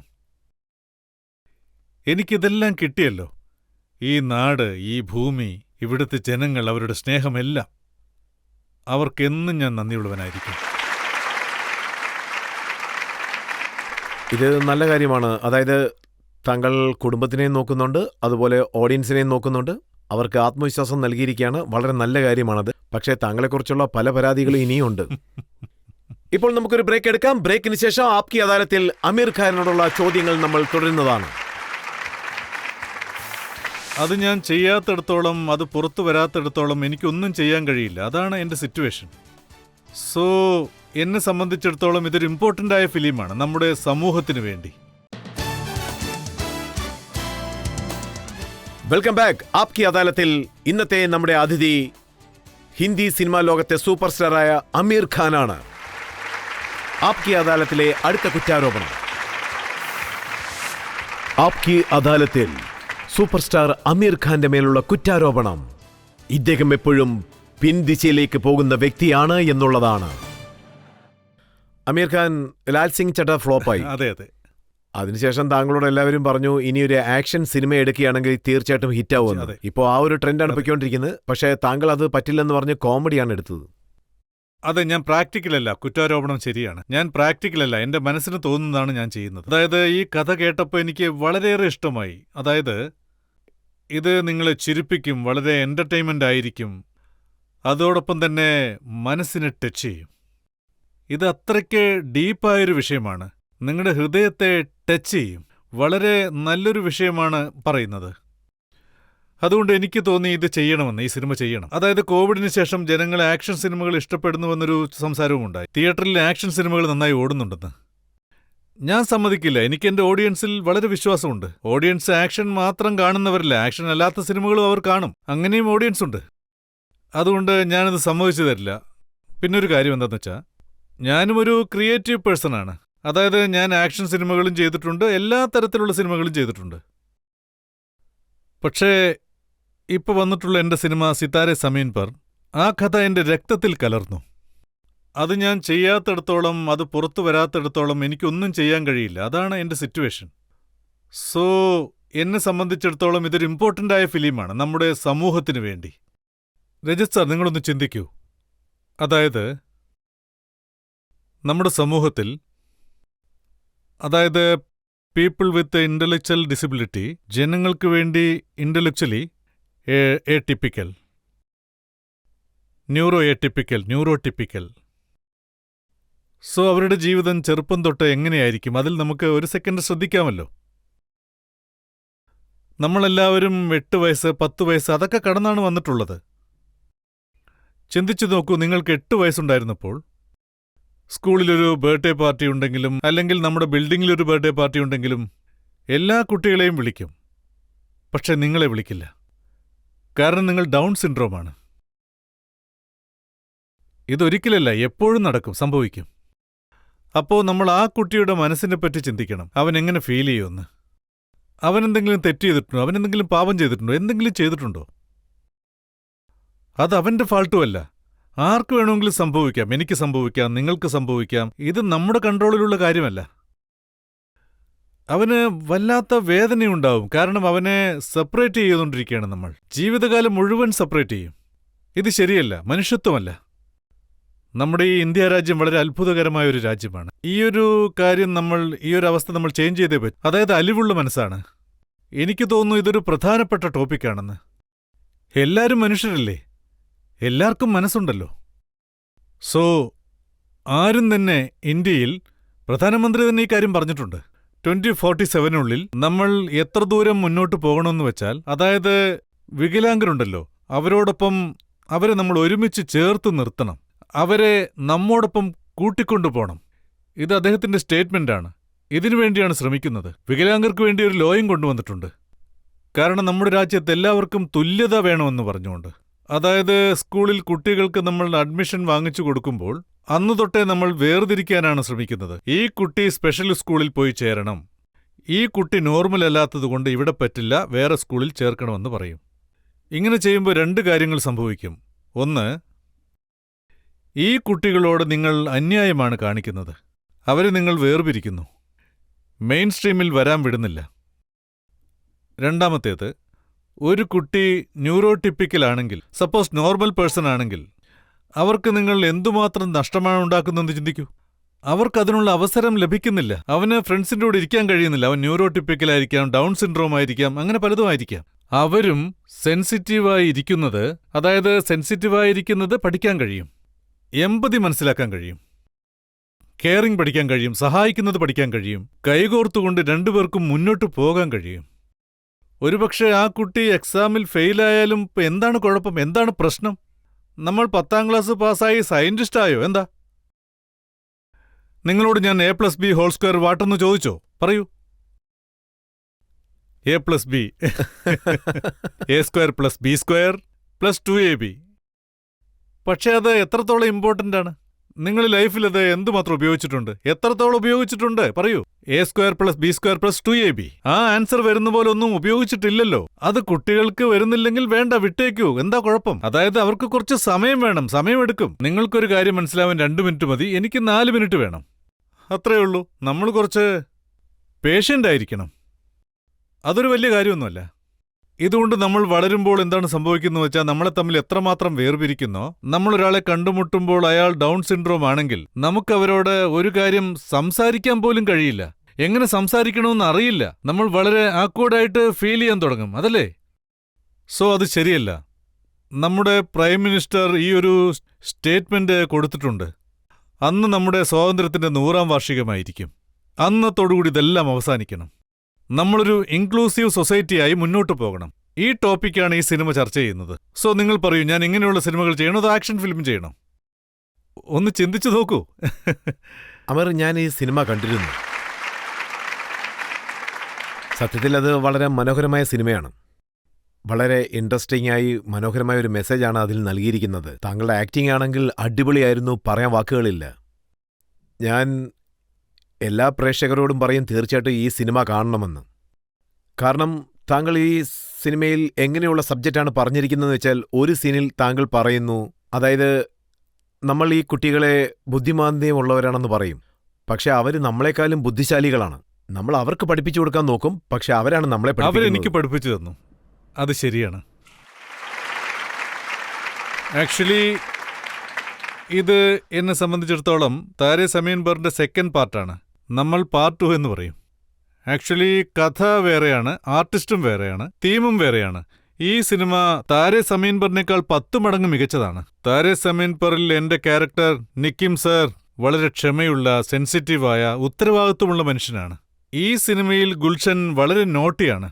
അവൻ വളരെ കടുത്ത ഭാഷയിൽ സംസാരിക്കും, പലരുമായും വഴക്കുണ്ടാക്കും, ആരെയും ബഹുമാനിക്കില്ല, എപ്പോഴും വഴക്കുണ്ടാക്കിക്കൊണ്ടിരിക്കും. മദ്യപിച്ചുകൊണ്ട് പോലീസ് വണ്ടിയിൽ പോയി ഇടിക്കും. പോലീസുകാരനോട് ഇത് പാർക്കിംഗ് ഏരിയ ആണെന്ന് ചോദിക്കും. എപ്പോഴും അവനാണ് ശരിയെന്ന് അവൻ കരുതും. അതായത് ഈ ക്യാരക്ടർ നിക്കിമിന്റെ നേരെ ഓപ്പോസിറ്റ് ക്യാരക്ടറാണ്.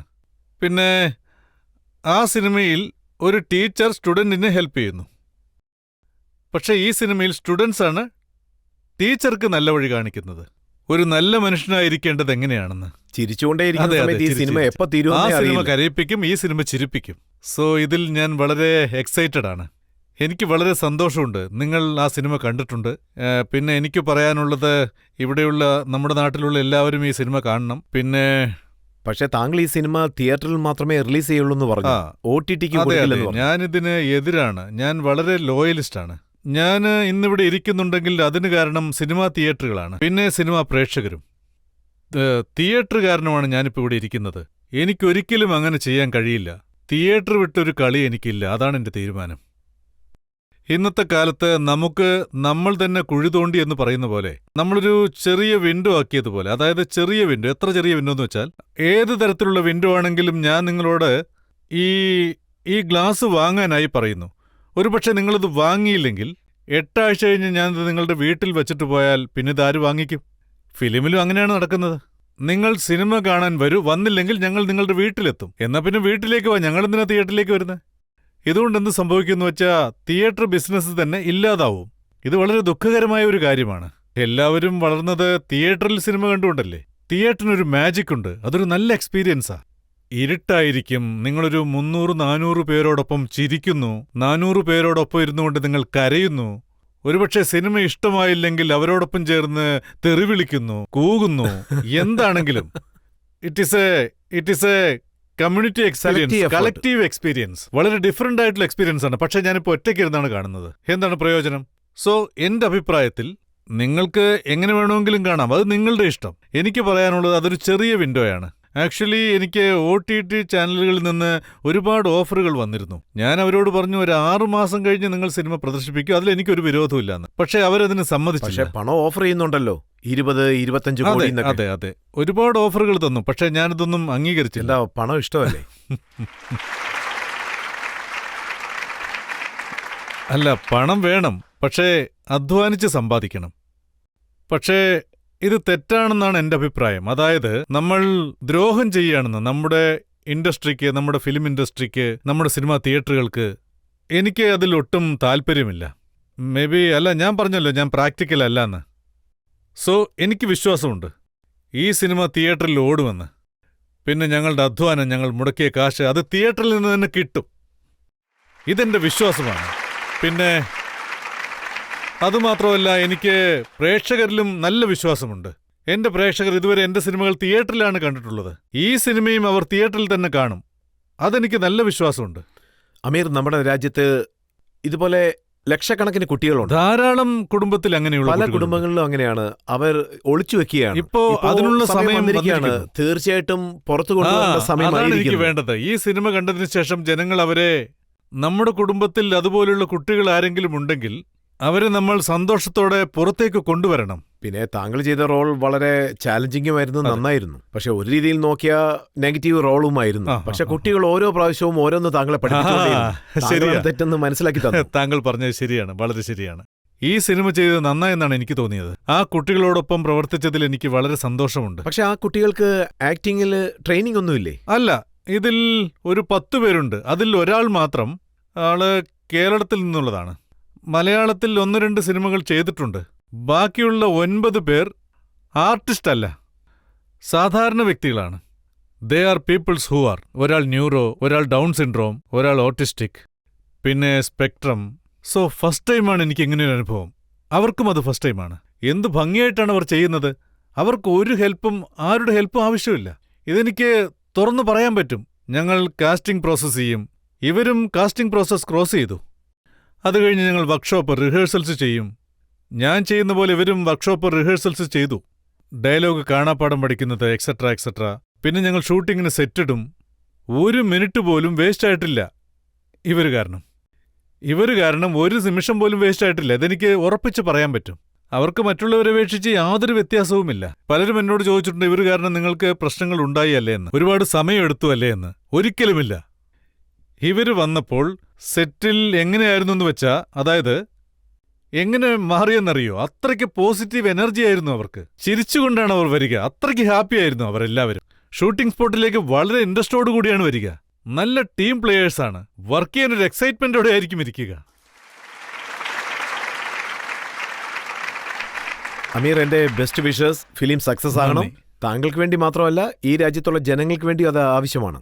പിന്നെ പ്രൈം മിനിസ്റ്ററിന്റെ സ്വപ്നം നിറവേറാൻ വേണ്ടിയും ആവശ്യമാണ്.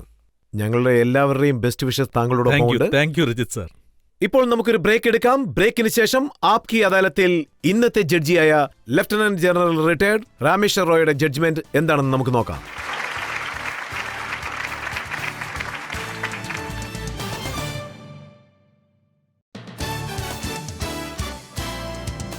Welcome back. ആപ്കി അദാലത്തിൽ ഇന്നത്തെ നമ്മുടെ അതിഥി സൂപ്പർ സ്റ്റാർ അമീർ ഖാനാണ്. നമ്മൾ അമീറിനോട് ചോദിച്ചു അദ്ദേഹത്തിന്റെ രാജ്യസ്നേഹത്തെക്കുറിച്ച്, മതത്തിനെക്കുറിച്ചുള്ള അദ്ദേഹത്തിന്റെ അഭിപ്രായം. നമ്മൾ അദ്ദേഹത്തിന്റെ സിനിമയെക്കുറിച്ച് ചോദിച്ചു, അദ്ദേഹത്തിന്റെ ദേഷ്യത്തെക്കുറിച്ച് ചോദിച്ചു, അദ്ദേഹം ഉണ്ടാക്കുന്ന വഴക്കിനെക്കുറിച്ചും ചോദിച്ചു, അദ്ദേഹത്തിന്റെ എല്ലാ ബന്ധങ്ങളെക്കുറിച്ചും ചോദിച്ചു. ഇതിൽ നല്ല കാര്യം എന്താണെന്ന് വെച്ചാൽ എല്ലാ ചോദ്യങ്ങൾക്കും അദ്ദേഹം വളരെ ഓപ്പണായിട്ട് ഉത്തരം നൽകി. ഒന്നും സ്കിപ്പ് ചെയ്യാൻ അദ്ദേഹം ആഗ്രഹിച്ചില്ല. ചിരിയും വന്നു, കണ്ണിൽ കണ്ണീരും വന്നു. ഇപ്പോൾ ആപ്കി അദാലത്തിൽ ഇന്നത്തെ നമ്മുടെ ജഡ്ജിയായ ലഫ്റ്റനന്റ് ജനറൽ റിട്ടയർഡ് രാമേശ്വർ റോയുടെ ജഡ്ജ്മെന്റ് നോക്കാം. നീതിപീഠം വിധി പ്രസ്താവിക്കുകയാണ്. ശ്രീ രജത് ശർമ്മ, ഇന്നത്തെ ആപ്കി അദാലത്തിൽ നിങ്ങളോട് ഒരു പബ്ലിക് പ്രോസിക്യൂട്ടർ എന്ന നിലയിൽ ബുദ്ധിമുട്ടേറിയ ചോദ്യങ്ങൾ നിങ്ങളോട് ഇന്ന് ചോദിക്കുകയുണ്ടായി. അതിൽ ചില ചോദ്യങ്ങൾ അമീർ ഖാനെ തന്നെ ബുദ്ധിമുട്ടിലാക്കുകയും ഇമോഷണലാക്കുകയും ചെയ്തു. അതുകൊണ്ട് തന്നെ അദ്ദേഹത്തിന് തുടർന്ന് സംസാരിക്കാനും ബുദ്ധിമുട്ടുണ്ടായി. മറ്റൊരു ഭാഗത്ത് ഇദ്ദേഹം കൃത്യമായ മറുപടികൾ നൽകുന്ന ഒരു കലാകാരനാണ്. മാത്രമല്ല, അദ്ദേഹം ഈ ലോകത്ത് അഭിനയം കൊണ്ട് തൻ്റേതായ വ്യക്തിമുദ്ര പതിപ്പിച്ച വ്യക്തിയാണ്. ഇദ്ദേഹത്തിന്റെ സിനിമകളെല്ലാം തന്നെ സാമൂഹിക പ്രതിബദ്ധതയുള്ളതും സമൂഹത്തെ നേർവഴിക്ക് നയിക്കാൻ ലക്ഷ്യമിട്ടുള്ളവയുമാണ്. അദ്ദേഹത്തിന്റെ 35 വർഷത്തെ അനുഭവത്തെ കൃത്യമായി മനസ്സിൽ സൂക്ഷിച്ചുകൊണ്ട് കൃത്യമായ മറുപടികൾ തന്നെ അദ്ദേഹം നൽകിയിട്ടുണ്ട്. ഇദ്ദേഹത്തിന് ഈ രാജ്യത്തെ 140 കോടി ജനങ്ങളുടെയും സ്നേഹവും പിന്തുണയും ഉണ്ട്. അതുകൊണ്ട് തന്നെ അദ്ദേഹം തന്റെ രാജ്യസ്നേഹം മറ്റാരുടെയും മുന്നിൽ തെളിയിച്ചു കൊടുക്കേണ്ട ആവശ്യമുണ്ടെന്ന് തോന്നുന്നില്ല.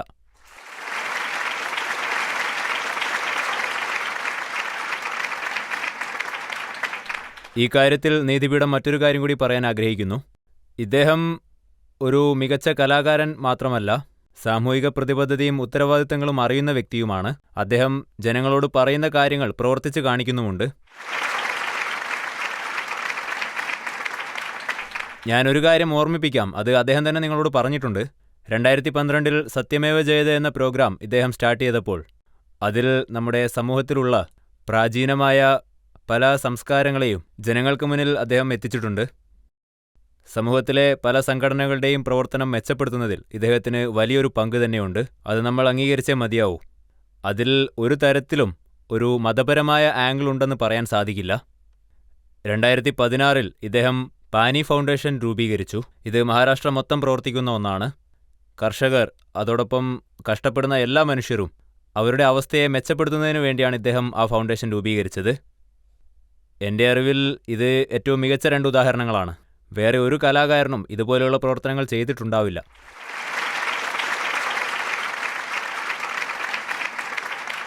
ഈ പറഞ്ഞ കാര്യങ്ങളെല്ലാം തന്നെ പരിഗണിച്ചുകൊണ്ട്